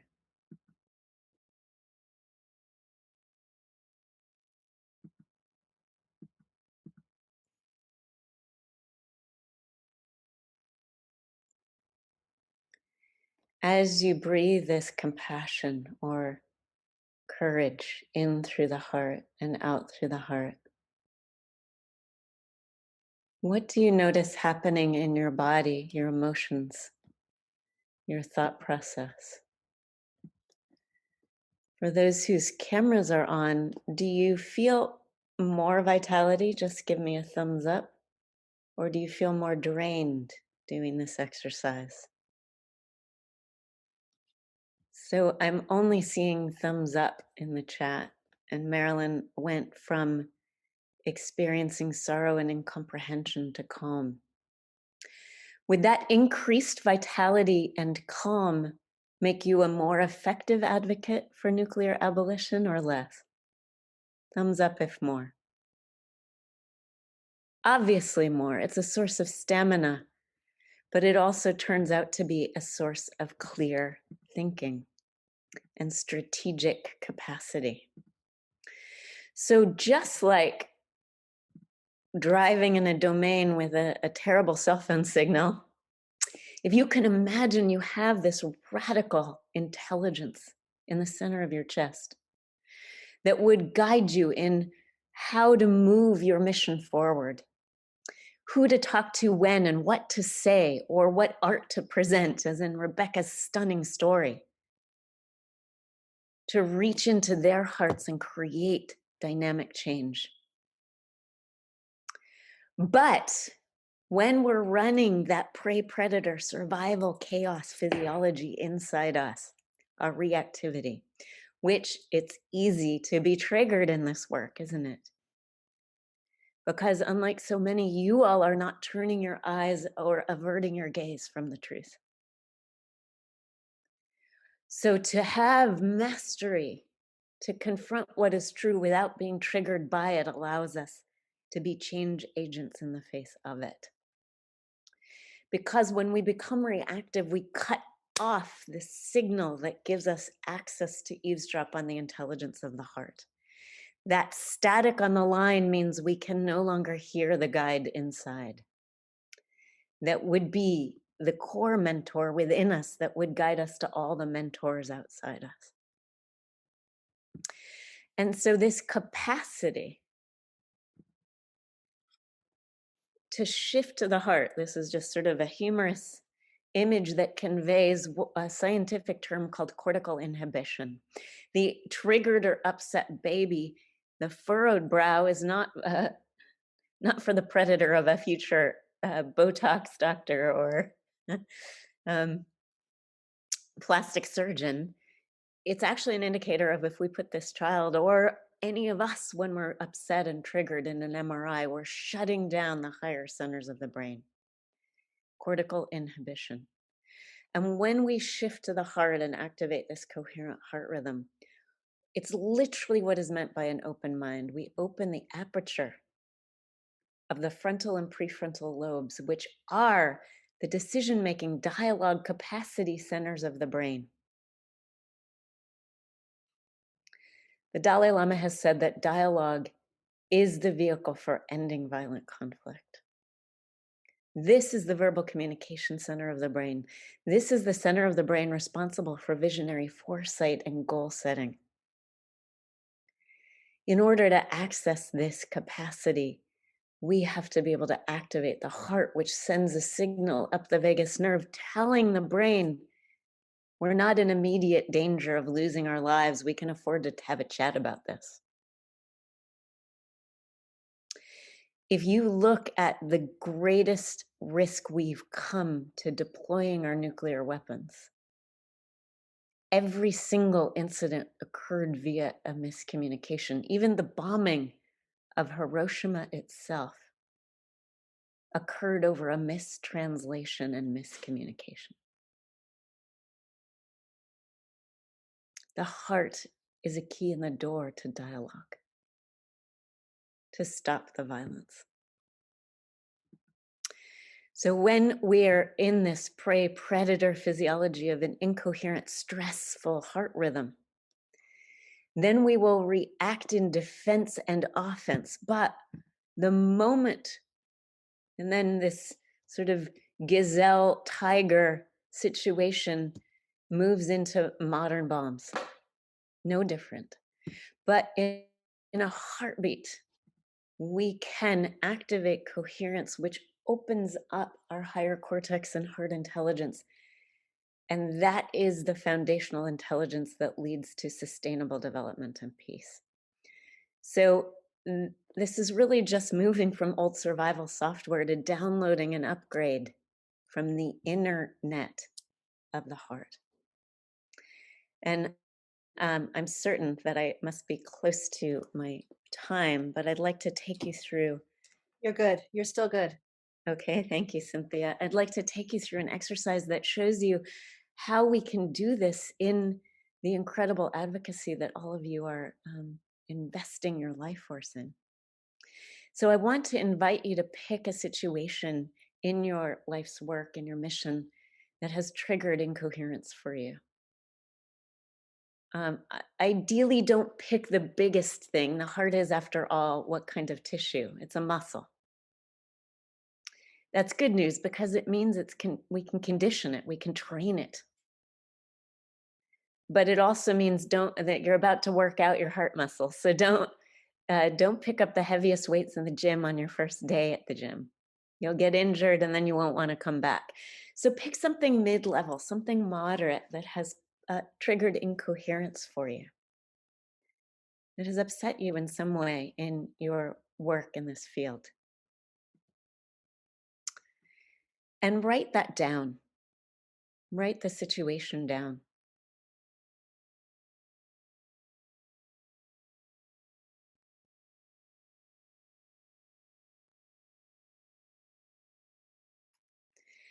And with it, write down what you observe about your reaction to it.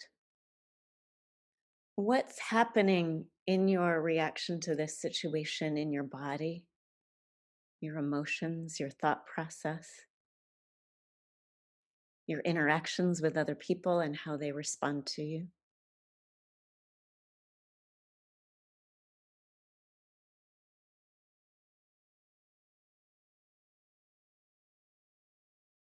Is your reaction incoherent or coherent? Is it creating static on the line to your higher intelligence or giving you access to it? Is it just notice? You want to, we're just checking in really. If I wanted to travel into a nuclear-free world and I said, Siri, navigate to a nuclear-free world, I don't know what she would do. It'd be a great experiment. But if I say, Siri, navigate to New York, I want to go to the UN headquarters. Siri will say, what's the first thing she has to do? Siri has to ping my current location so she can calculate the route.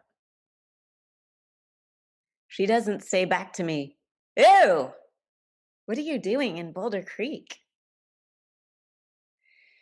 So for us to be successful self-mentors, we want to become self-aware without self-judgment. In this exercise, as you notice when you're triggered, we want to befriend that moment like curious scientists in our own life laboratory, like Siri calculating the route to the more effective us. And to get there, we can't judge our current location. We just want to know where it is. So with non-judgmentalism, really look at, what happens in me when I'm triggered this way? And does that fuel me in my work or deplete me? We want to tell the truth about it so we can calculate a better route. And if you would, I would love it if you would put your before words before we do the next exercise in the chat. So how does this trigger make you feel? And just go ahead and put a word or a phrase that summarizes the feeling, if you would.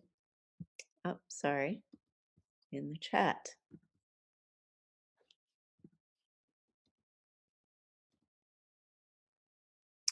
Irritated, fatigued, angry, frustrated, overwhelmed, anxious. So we have a good picture. Sad, distrustful, immobilized. Thank you all so much for your vulnerability. Now, let's refocus our attention on the area around the heart, the mentor in us. If you find it helpful, you can put your hand there, but it's not necessary. Imagine your breath is flowing in through the heart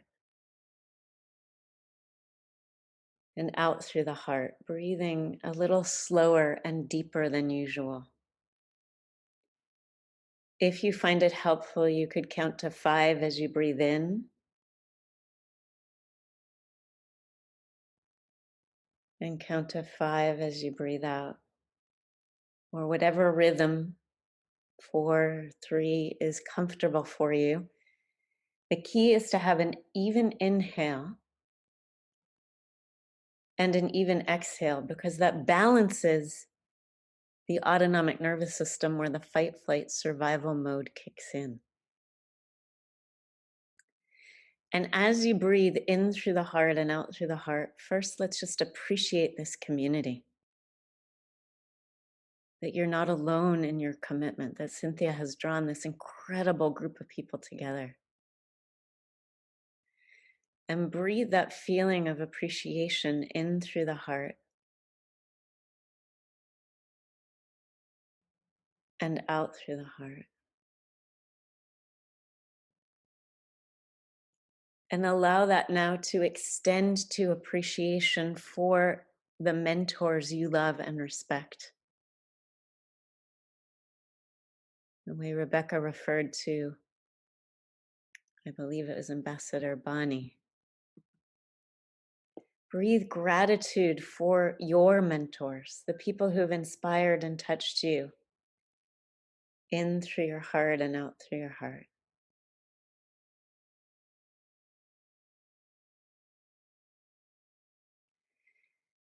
And from this grateful, more objective place, ask your heart intelligence for a more efficient or effective attitude, action, or response to that which triggered you.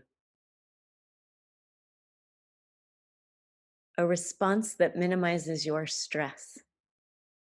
And just for yourself, write down what you hear.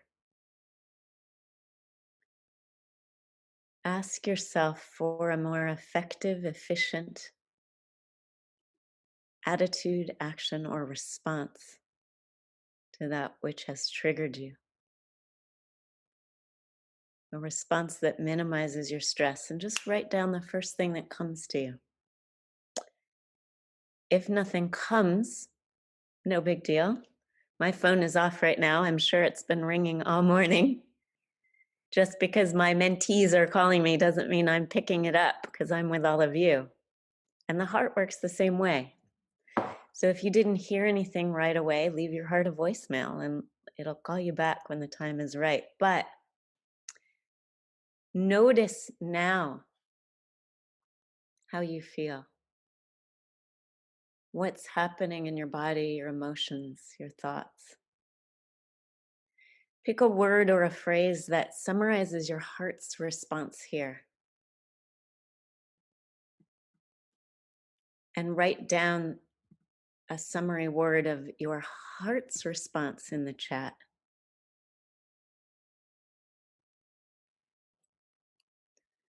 So I just want to acknowledge that we moved from angry, irritated, fatigued, frustrated, overwhelmed, anxious, sad, distrustful, immobilized, astonished, dumbfounded, trying not to get angry, which is like a drunk trying to walk a line for a police officer, frustrated, and to thank goodness, thank you, breathe, trust, compassion, listen, hold your anger and find a way, give love, be brave, and peace. That's the mentor in you. Which one of those is going to make you a more effective advocate for changing our nuclear legacy? One of my mentors says, nothing changes until you do. And when you change, everything changes. the heart gives us the power to be the change we want to see in the world, as Gandhi said, to shift from the prey predator survival physiology in us to the heart of who we are and our humanity. And as each of us do that, we become pacemaker cells in the heart of our whole human family, which will transform the way we've leaned into the nuclear weapon system to amplify our prey predator nature and rest in the loving connection that is our true higher human nature. Just a really quick case study so that you can see this isn't just metaphoric. We do this in real peace building work around the world. This was the last South Africa election in the spring of 2019. I don't know how many of you are aware, but South Africa was on the brink of a civil war, or at the very least, civil unrest. Hundreds of people were taught to teach this simple, quick coherence technique from HeartMath to voters at the poll booths to diminish what they expected would be violent outbursts at the election. These are photos from those classes and the really brave and courageous volunteers who taught these tools at the ballots and the voting booths. There was not a single act of violence in the South Africa election. Only one death, which was an elder woman who died of old age while voting. What a powerful way to go. Your heart generates an electromagnetic field, and so does the earth. So in closing, I will just say that as you make this shift in you, we're now able to measure that it changes the electromagnetic fields around the earth. NASA was measuring these fields. This looks like a heart rhythm that I showed you, but this is actually the electromagnetic field around the earth itself. As NASA was measuring it several weeks prior to 9/11. At 9 a.m. Eastern Time on September 11th, 2001, you can see that the Earth's field itself became incoherent. It wasn't the explosion of the bombs that caused that ripple in the field. There'd been bigger explosions, nuclear testing, one of them, unfortunately, that didn't cause that ripple. It was the collective human response, our emotions, that changed the Earth's field. So together, as we shift to this more coherent heart rhythm, aligned with the guide inside us, our own mentor of love, we can actually create global coherence and a world at peace. Thank you so much, Cynthia. Sheva, that was beautiful. Thank you for taking us all through that. And we're going to be wrapping up now, but I just want to say, if people want to, wrapping up with you, if people want to collaborate with you on one of your many projects or learn more about your work in HeartMath, where do they go? And you're offering a special gift to everyone present here. Do you just want to end by telling us quickly about that? Because we're just over time now. You're muted. You're muted. I will put an email that reaches me and my staff in the chat. And if any of you would like, this is what we do. We mentor people to receive the mentoring of their own heart. So if you would like a complimentary mentoring session with a licensed HeartMath trainer that I've personally certified and trained, who understands the implications of this work for global peace, we'll give you a link where you could sign up for that gift.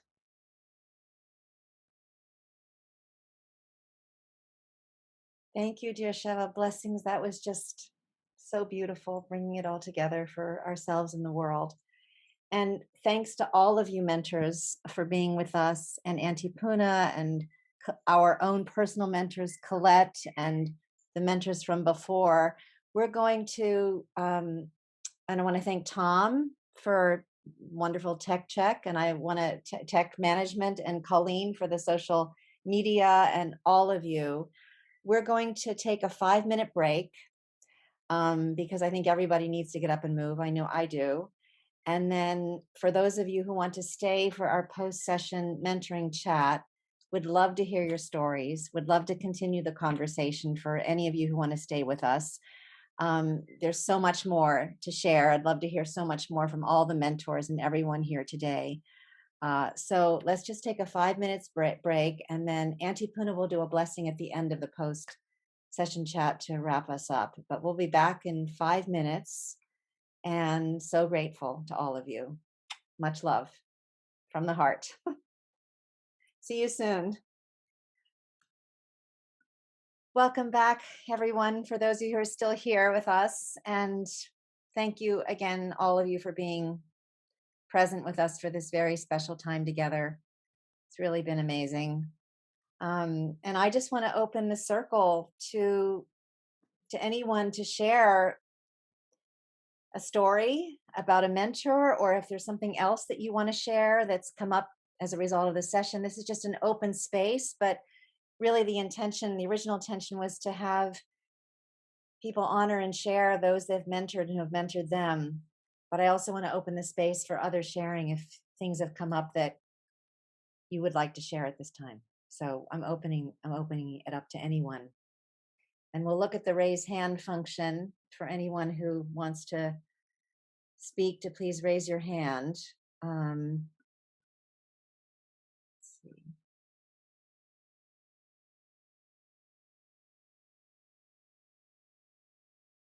I think some people may still be on break.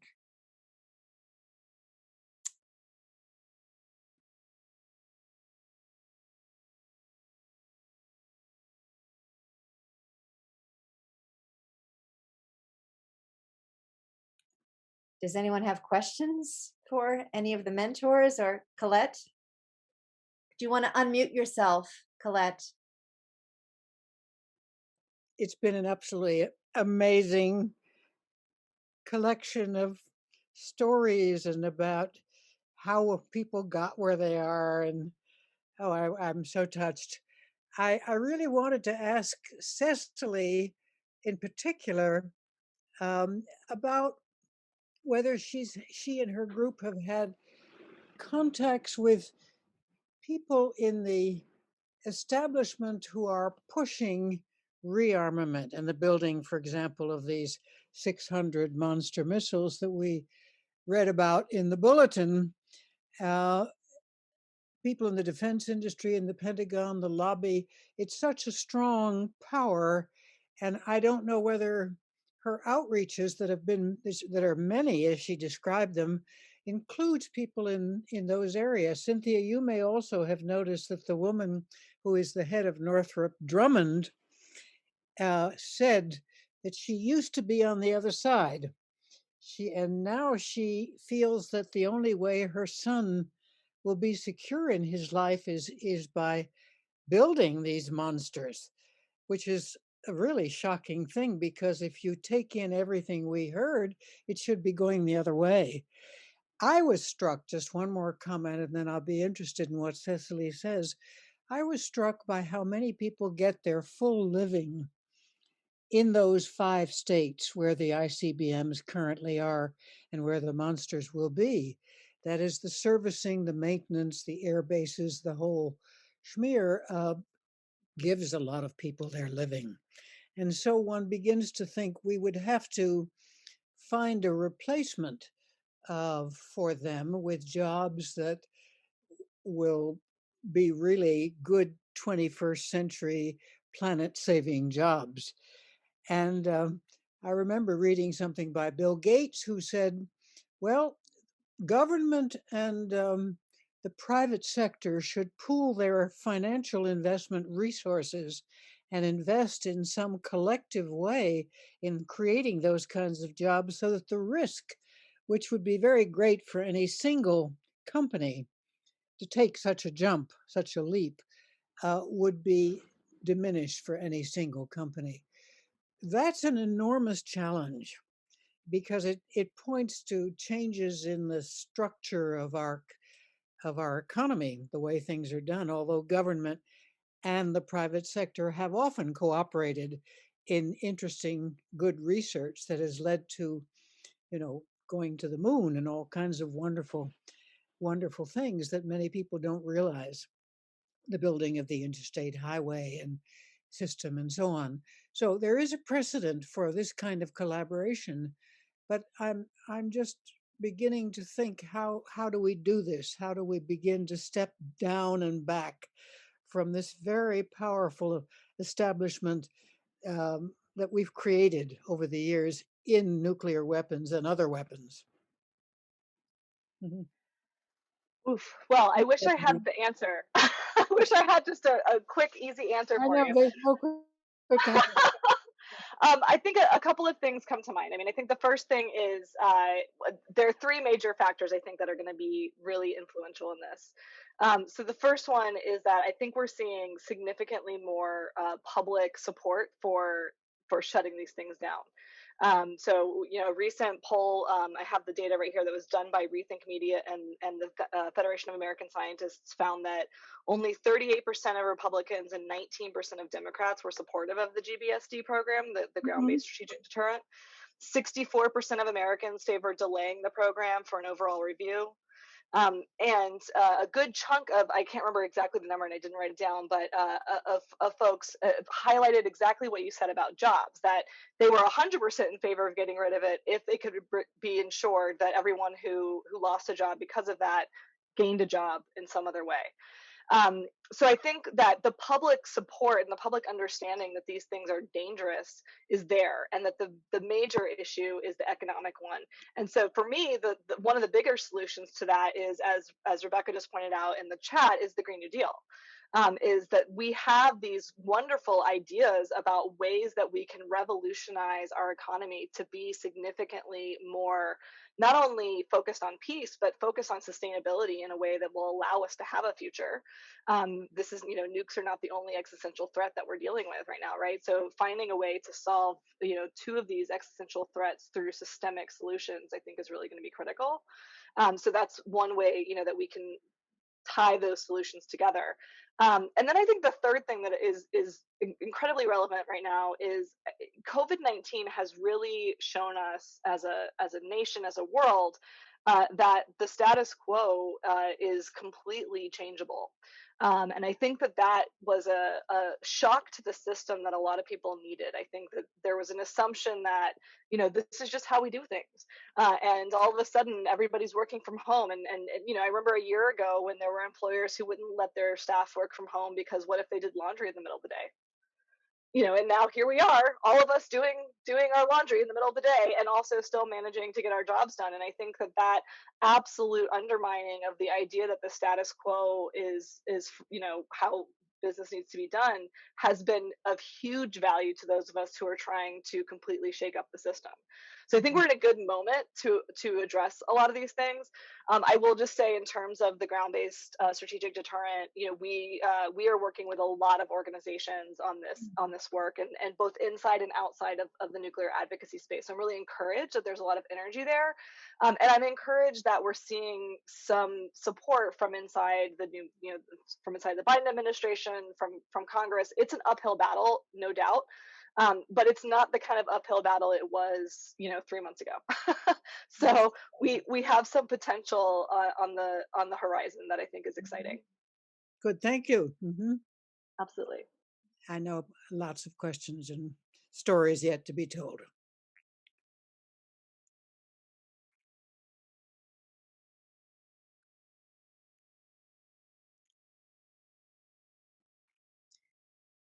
Cecily, that's really good to know and encouraging to hear that there is that kind of support, which I wasn't aware of. I didn't even know that it was really coming into the fore as a galvanizing issue, and that's very, very inspiring for me. And I just want to come back to the divestment component from Northrop Grumman and all of those companies, that I think the power that we all have as individuals with this divestment strategy for the treaty, but for nuclear weapons in general, is the way that we can, as every one of us as individuals, make a difference in this campaign. And there is this Don't Bank on the Bomb divestment campaign that identifies the 26 nuclear weapons produces. I'm just going to put the name in the chat. You can find the link for it, but it's a very powerful and inspirational way to begin to approach this all over the world because they're multinational corporations. So who else would like to share a mentoring story, a question, a comment? Those of you who stayed on. I see Ross has her hand up.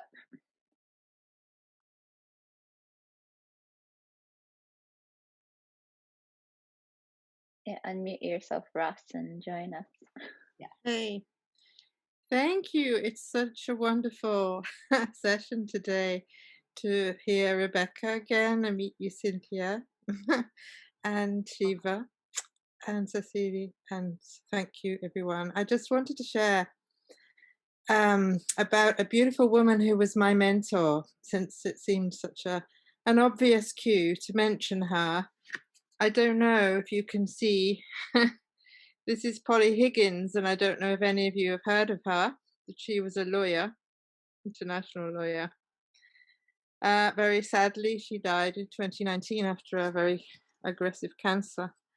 But I'm very honored that she mentored me. I met her in 2011 at a People Power conference, very appropriately, as we both shared a total belief in the potential that people do have the power to change this reality, and her mission on Earth was to protect it. She was a lawyer for the Earth. That was what she gave her life to, really. And this is the campaign. You can see Stop Ecocide. She named it. She thought she defined it at the UN in 2010, and then we found out within a couple of years that it had been around as a term for many decades, and it was discussed at the UN as the potentially fifth crime against peace at the International Criminal Court. It was suddenly disappeared off the agenda and the debate in 1996. And as I was working at the time on the World Court Project, it was, no mystery really. That it seems very obvious to do with the nuclear weapon states. In fact, it was the UK, US, and the Netherlands that intervened. So regrettably, we didn't get to discuss or have a law against ecocide until now. And so it took off the very month that Polly left us, in fact, with the Extinction Rebellion. So it felt very mystic, and I felt very much on a bit of a mission to get it out there, because, it was obvious to Polly that the ultimate ecocide is nuclear weapons and nuclear power, in fact. So that is something that I want to put forward and get across to people in my mission as well, to bring environmentalists on board about the dangers of nuclear power as well as nuclear weapons, and to do that in an intersectional way. So I look forward to exploring how to do that. But I wanted to mention Polly because she was an absolute inspiration to me, and she was always very full of love. And I wanted to read, "Never underestimate what is possible when we collaborate with nature." That was one of her mantras. So thank you for listening. Roz, that was so beautiful. And, I can feel that you're carrying Polly's work forward, that you're committed to finishing what she started. And so we're all joining with you and supporting you. And thank you for sharing her inspirational words and, what she gave to this work while she was here. And I definitely, when you said that it started to come into force as she was leaving, touched me. And I felt the mystical aspect of it that you mentioned, and feel you and others bringing it forward. She's here with us. So thank you for that. It's very beautiful.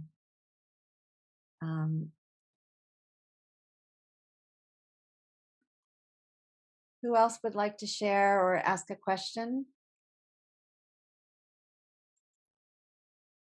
Let's see.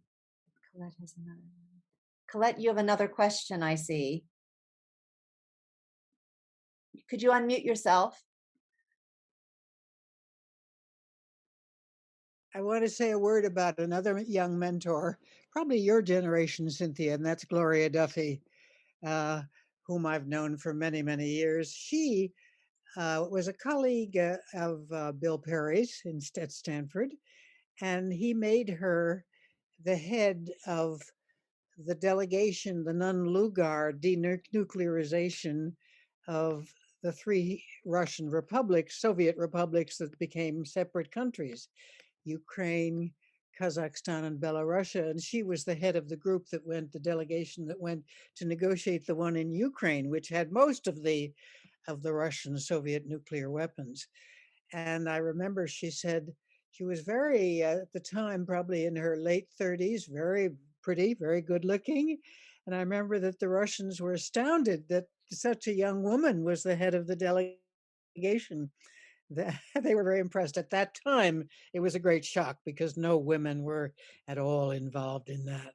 And of course, it was probably one of the best examples of US-Russian cooperation, long lasting until finally Putin said, we don't need you anymore. But that, and I also want to mention my good husband, Marshall, who was a mentor on nuclear weapons, I think long before others. He was calling attention to, back in the 60s, to the danger of proliferation. And he said, we will in the future regret that we did not do more in the 1960s to prevent proliferation. Well, we have done something, but that I thought he really had his eye on the essential. He was like a hedgehog with regard to nuclear weapons. You know, Isaiah Berlin's book on the hedgehog and the fox. The hedgehog has one big thing and the fox thinks of many things. Well, Marshall was a hedgehog on nuclear weapons that no country, they're so dangerous that no country should even have them, possess them.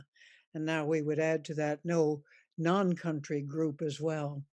Blessings on him. He was simply a wonderful mentor about so many things, but especially in that field. Thank you. Thank you, dear Marshall. Colette, I'm so happy that you brought Marshall into this Yeah. circle because he did so much Yeah. for in the field of Soviet American relations. Just he had such a sane, humane, intelligent, wise approach through the Cold War. And for those of us who came of age then and were doing this work, he was always the voice of intelligence and the heart, what Sheva was talking about. He brought that into the space, still with the rigor and the intellect, but with a compassion of being able to put himself into the other person's shoes. And for those of us who joined later and weren't here at the beginning, I just want to mention that Colette was the mentor that I honored at the beginning of the session. She's been my mentor since the early 1980s. And I just want those who have joined late and didn't hear us at the beginning speaking, I want you to know who she is and to me, and the place that she holds in the field of Soviet American relations. And I also just want to say that I'm very glad that you brought Gloria Duffy into the space because she was one of the first women to have been selected in his wisdom by Secretary Perry as Secretary of Defense to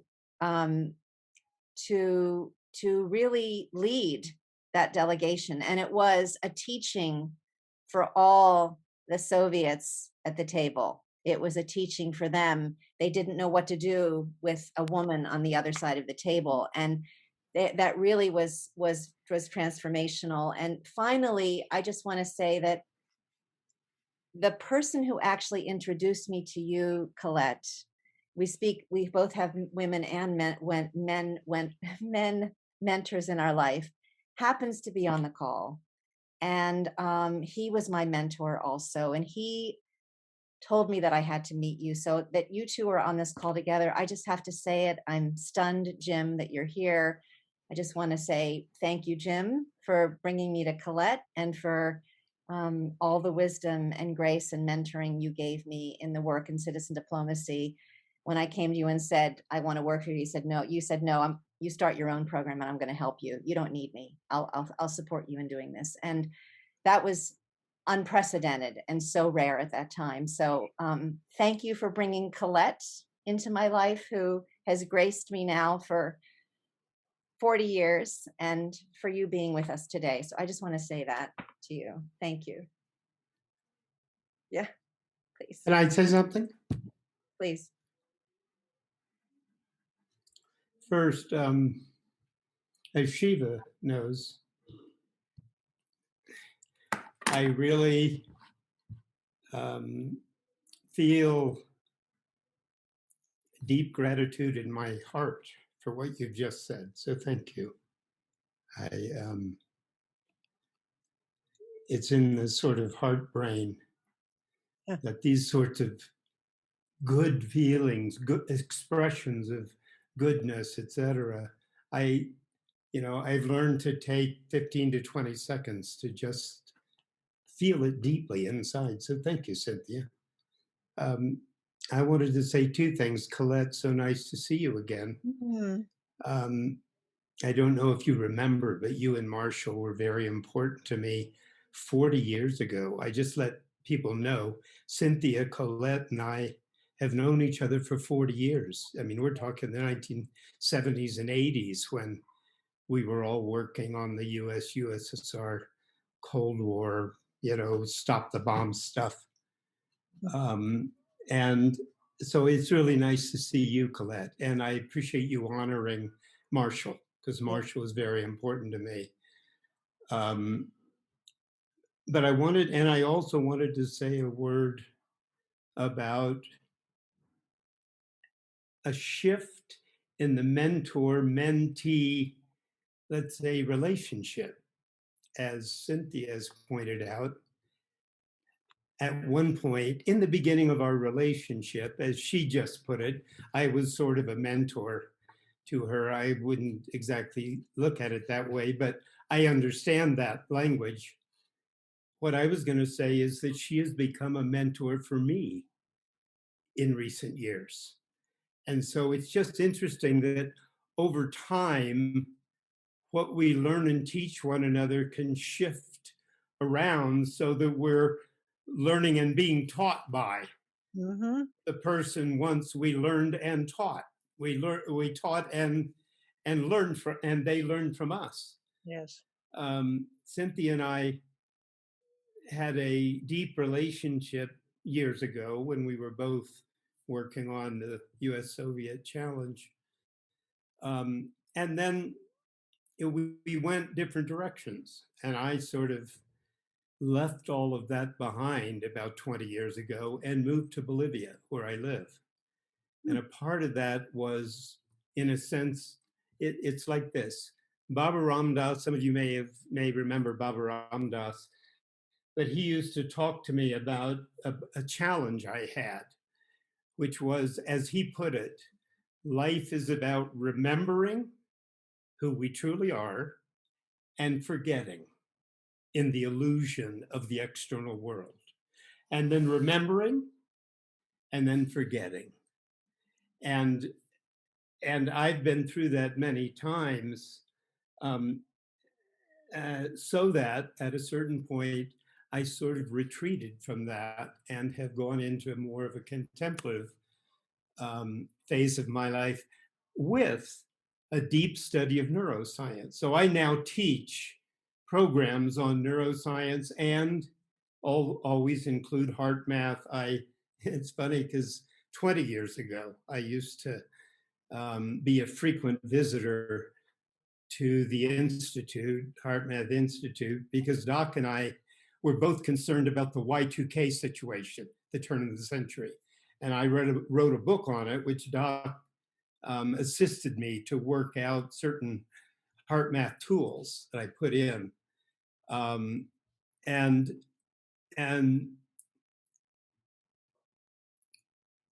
now all of that has been integrated into a kind of teaching I do in an online university ubiquity, and then some in on my own,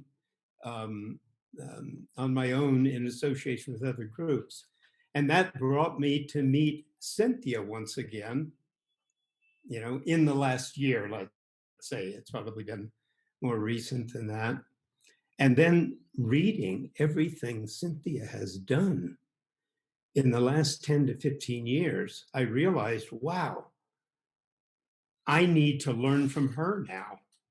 So I've been following Cynthia's sort of adventures for quite some time, and have, in a sense, incorporated a learning about how to continue to be in the world, making a difference, helping next generations to create a new kind of civilization. And so, Cynthia, I thank you for, in a sense, showing me a path forward again, that we started together 40 years ago.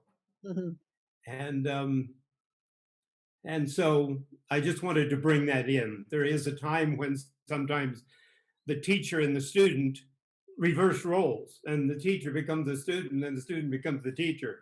And we all can benefit from that in our lives. So I encourage us all to recognize the opportunity to switch and learn from our students as much as they've learned from us as teachers. Very, very nice. Jim, I'm thank you so much for those beautiful words, and I'm deeply honored. And I just feel blessed that we're still here to be in this conversation, that we're still around, that all of us are here together, and that we have the chance to look back. And I think that's one of the gifts of being an elder, is that you can look back and reflect and see and put things together in a way that when you're living them in your 20s, there's, at least for me, there was no time to stop and think about. And I think what you just said, Jim, really echoes what our mentors were saying today, Cecili and Rebecca and Sheva, that it's a two-way street. I think in our generation, maybe the two-way street happens later, as you've just said, Jim, and maybe not at the time, because at the time you were my mentor, and Colette, you were my mentor, but we now have lived through a time where, with the young ones who we're all learning from, as I said early on, we all mentor each other, that that we all have things to learn from each other, no matter what our background or experience. That's the beauty of this work that brings us all together, is that we all are learning from each other. So I would welcome anyone else who would like to share at this point. Say something. Okay. Anyone else have a question or a comment? May I ask Rebecca whether her movie about Hiroshima, when you sat next to the young man, was he with the museum, and you said you were going to make a documentary about his life? Is that something that is available, that you show widely still? Yes, thank you for the question. And yes, we did make it. It was completely crowdfunded. We raised about $30,000 worldwide to help create the film.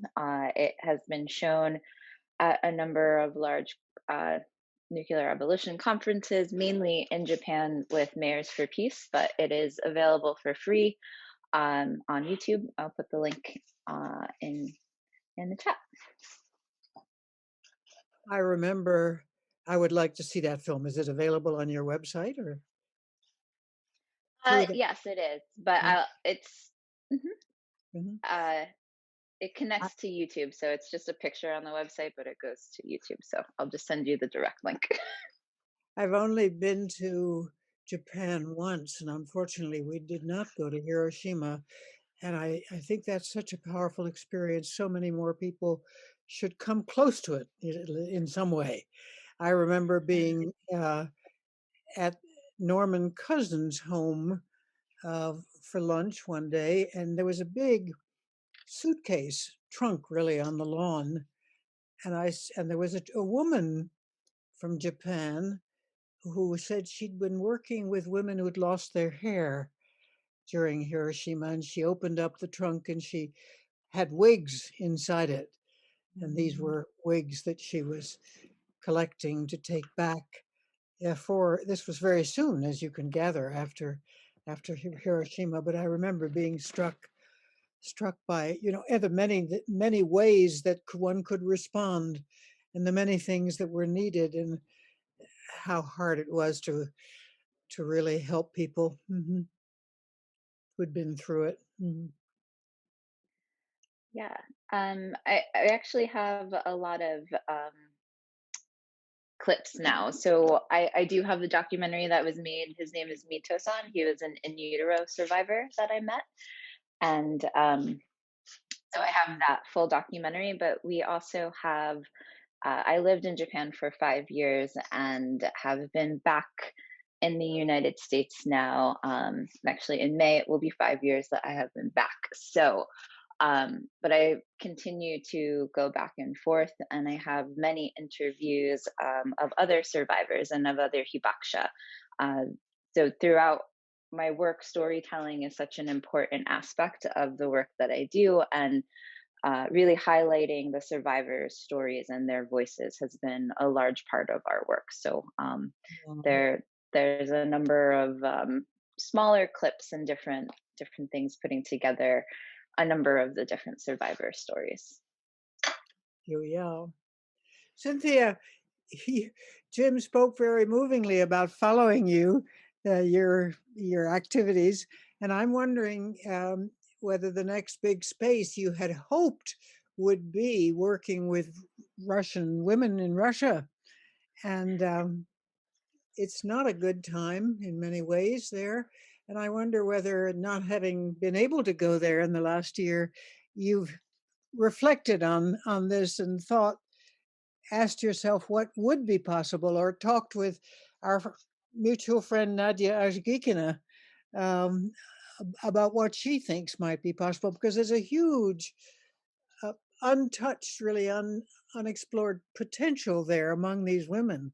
I know many of them from earlier times when we were not focusing on nuclear weapons. One of them is Olga Bisolova, whom you may or may not know, a woman of great intelligence who worked in the aviation engineering business over there. And so where do we stand with that possibility of your going back to Russia? Well, first of all, I want to thank you, Colette, for the question to Rebecca, because Rebecca, I've been meaning to ask you about where I can see your film, because I so want to see it. So I'm so grateful for the question, and you've put it you're putting it in the chat, Rebecca, the link on YouTube. Thank you for that. I really want to understand better that part of your story. So I'm really grateful. And Colette, I'm really thankful for the question, because I did want to touch on this at the end of the session, but there wasn't time. And actually, Nadia, our mutual friend who you introduced me to, was on the call early. She was here to hear me speak about you. And so she had to go. It's very late in Moscow right now. I want to say this, that the next session for this project is actually one that, thanks to you introducing me to Nadia, will be, I'm working in collaboration with Nadia. It's a session for Russian and American women in Russian that is going to take place in March.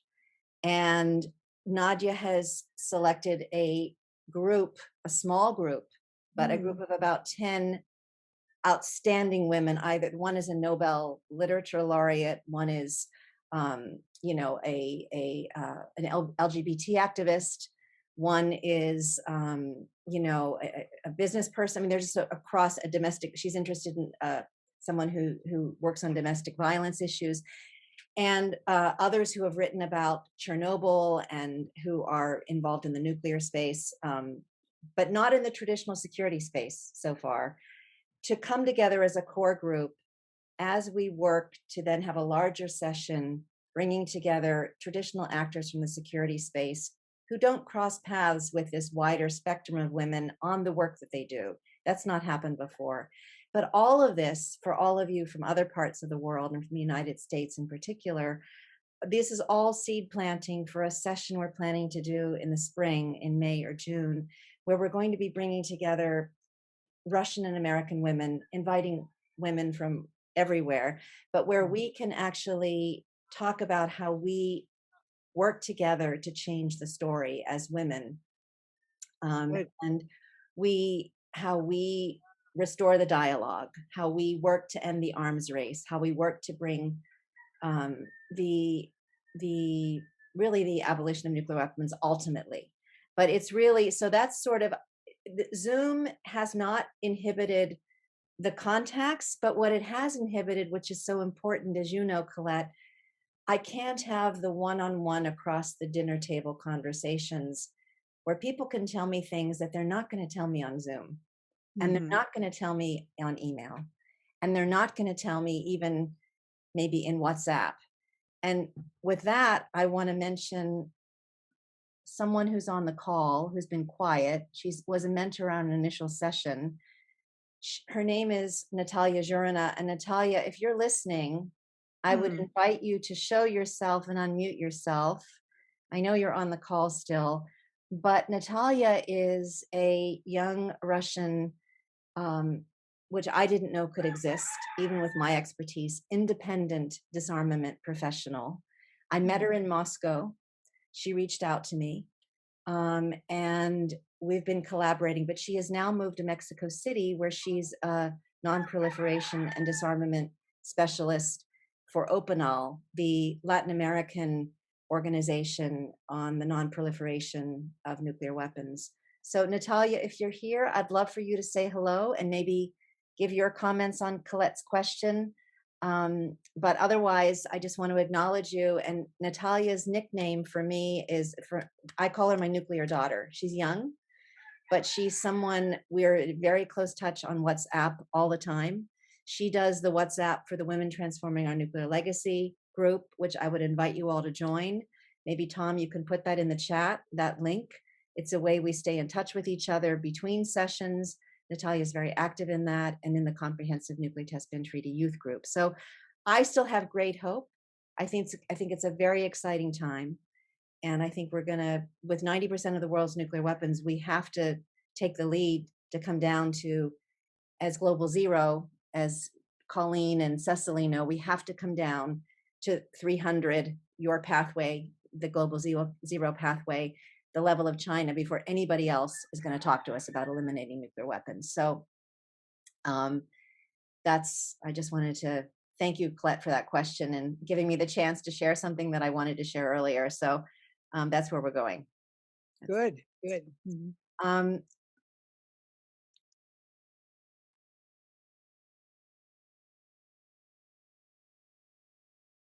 Cynthia, can't hear you now.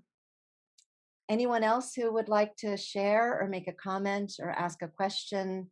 Anything left unsaid by the mentors? This is an invitation to you to add something. Okay, well then forgive me, but I have two other people I want to acknowledge who I see on the call right now. One is Joe Scari, who reached out to me and actually has been a mentor for me since the beginning of this project. And like Colette, before and after every session, gives me comments, always sets the bar higher, and has been a great, great friend. I've never met him in person, but he's just been incredible. So Joe, I just want to acknowledge you and say thank you to you. As another mentor in my life right now, applying so much rigor and always inviting me to go deeper with it. And finally, probably the greatest teacher in my life joined the call, and she may be on silent too because she's working today, but my daughter Mackenzie was able to join the call late. I don't know if you're still here, Mackenzie. It looks like she may have just left the call, but she was here, and she started to be my teacher the minute she entered my womb, maybe even before. And so I just want to acknowledge her. She's always been my mentor. She continues to be my teacher to this day. So thanks, McKenz. And anyone else? Cynthia, Yes, may I make one last comment? please, please. That is that what is so impressive about the work that Cecili and Rebecca and Sheva do, and which I think in Russia will be an extraordinary example of one of the strengths of America, is the way in which they connect everything, the way in which the interconnectivity that is so essential a part of their thinking and of their work. Nothing is alien. And in Russia, one of the problems is there's a very strong degree of hierarchy. If you don't have the right degrees and experiences, you're not an expert and therefore you shouldn't be working on that particular subject. That's probably particularly true in men's thinking on national security issues in Russia. So it's wonderful that you will be bringing these qualities through the work of Cecili and Rebecca and their organizations and to Russia. I think that's something that so impressed me in this session today. Well, Colette, once again, I thank you for bringing up something that's been on my mind, which is that when each of you were speaking today, Cecili, Rebecca, and Sheva, I thought how important it would be for you to share this with the Russian women. Mm. So, I mean, each of you, because precisely for the reasons that you mentioned, Colette. And that's part of the work I'm going to be doing with the Russian women over these next few months is Good. going over some of what we've already covered with the American women. But I think that you, with your campaign organizing, Cecili, really for Russia right now, the mass movement component, and you, Rebecca, with your intersectionality and the love and compassion and the abolition, and you, Sheva, the heart work is going to be so well received, so taken in with the heart there, because it's something that connects all of us. So I see all of you presenting your work to Russian women, and it being and not just Russian women, but in particular Russian women, because we're in this nuclear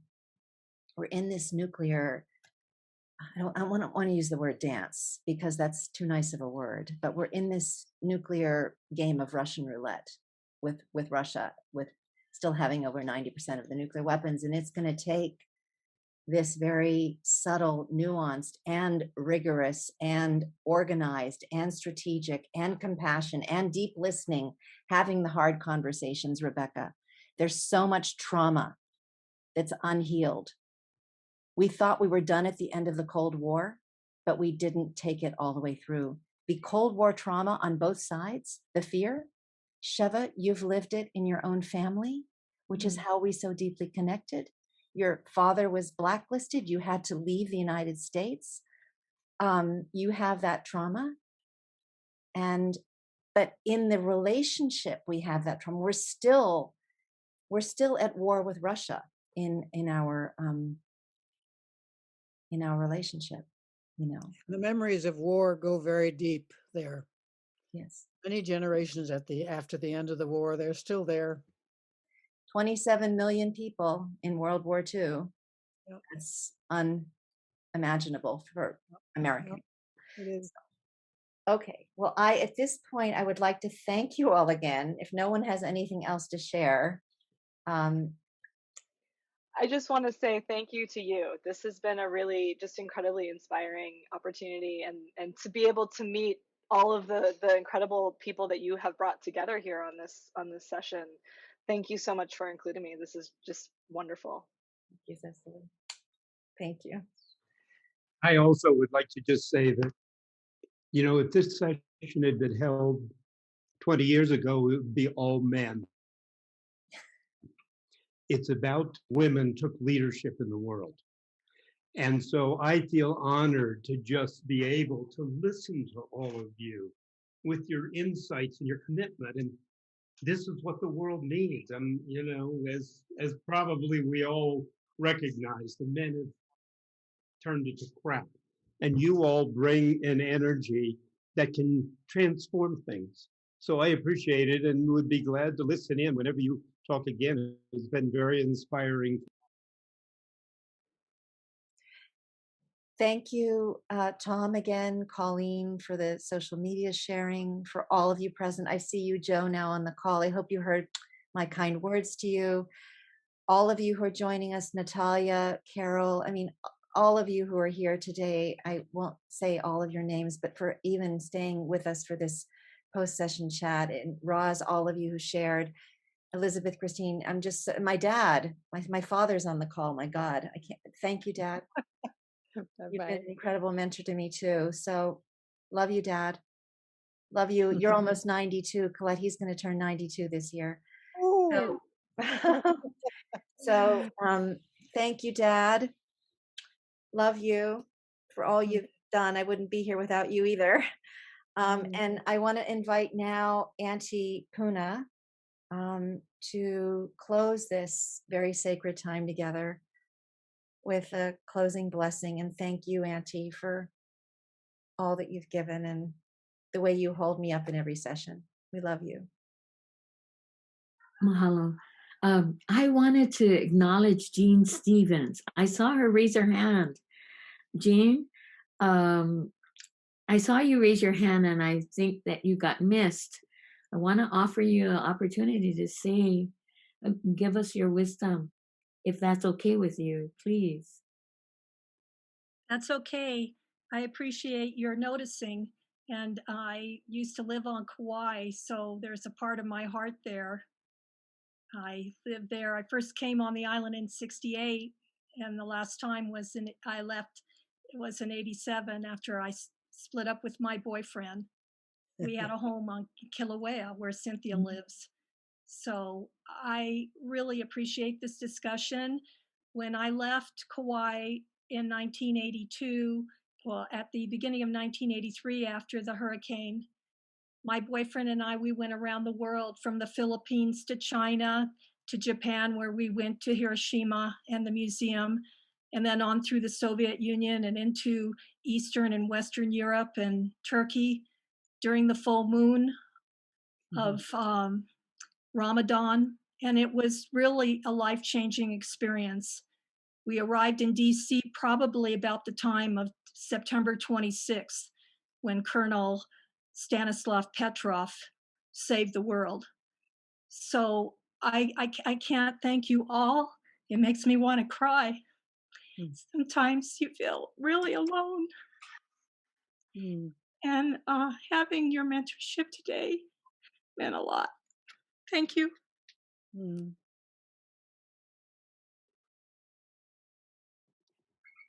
Jean, thank you for all you do. Thank you. And Puna, thank you so much. Is there anyone else that I missed?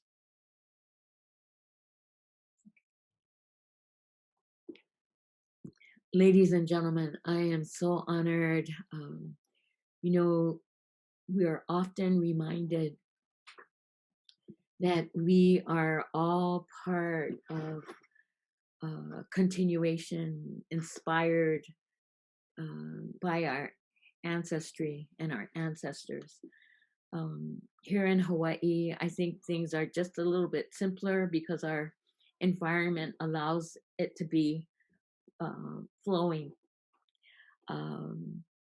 Yes, we do live in paradise, but the paradise belongs to all of us. And we're all connected by the 8 oceans, you know, and so every breath that we speak continues to travel around the earth. I want to leave with this thought, and I've said it before, but I'm going to repeat it. It was a way that our Ali'i, our queen, Lili'u, spoke to her people. And it's a reminder. It says to us, we are the people of the heart. Po'enakanaka, the people of the world. We come together and share this earth. We share the moments of time. We dance hula from moment to moment. Our life is one dance, an opportunity of expression. What I heard and what I experienced today is exactly what is described in the roles and responsibilities we have as mentors. We are only as good as a source or a kumu as our weakest link or our students. And when we teach, as for myself, the best expression of our education to our haumana, to our students, is when they pa'i or they sing or they dance for us. They pa'i for us to be able to dance or to carry forth the story. And that's what I heard today. I heard and can see by the mentoring of all that have come before all of us, the continued story of man who is kind. It's through the kindness, the appreciation, the trust, the joy, the experiences that we all have that we bring to the forefront. Ho'okahi puana, let us be one. Ho'okahi puana, so that our life story doesn't end here. Ho'okahi puana, ko pu'uwai, we the people of the heart. Ika po'e I aloha, let us come together with love. Ika lahui for the world. Aloha, everyone. Blessings to all of you. Ahui ho. Ahui ho. Mahalo, Auntie, for that beautiful, beautiful closing for us. We will carry that with us. Thank you, all of you. Blessings to all of you. Aloha.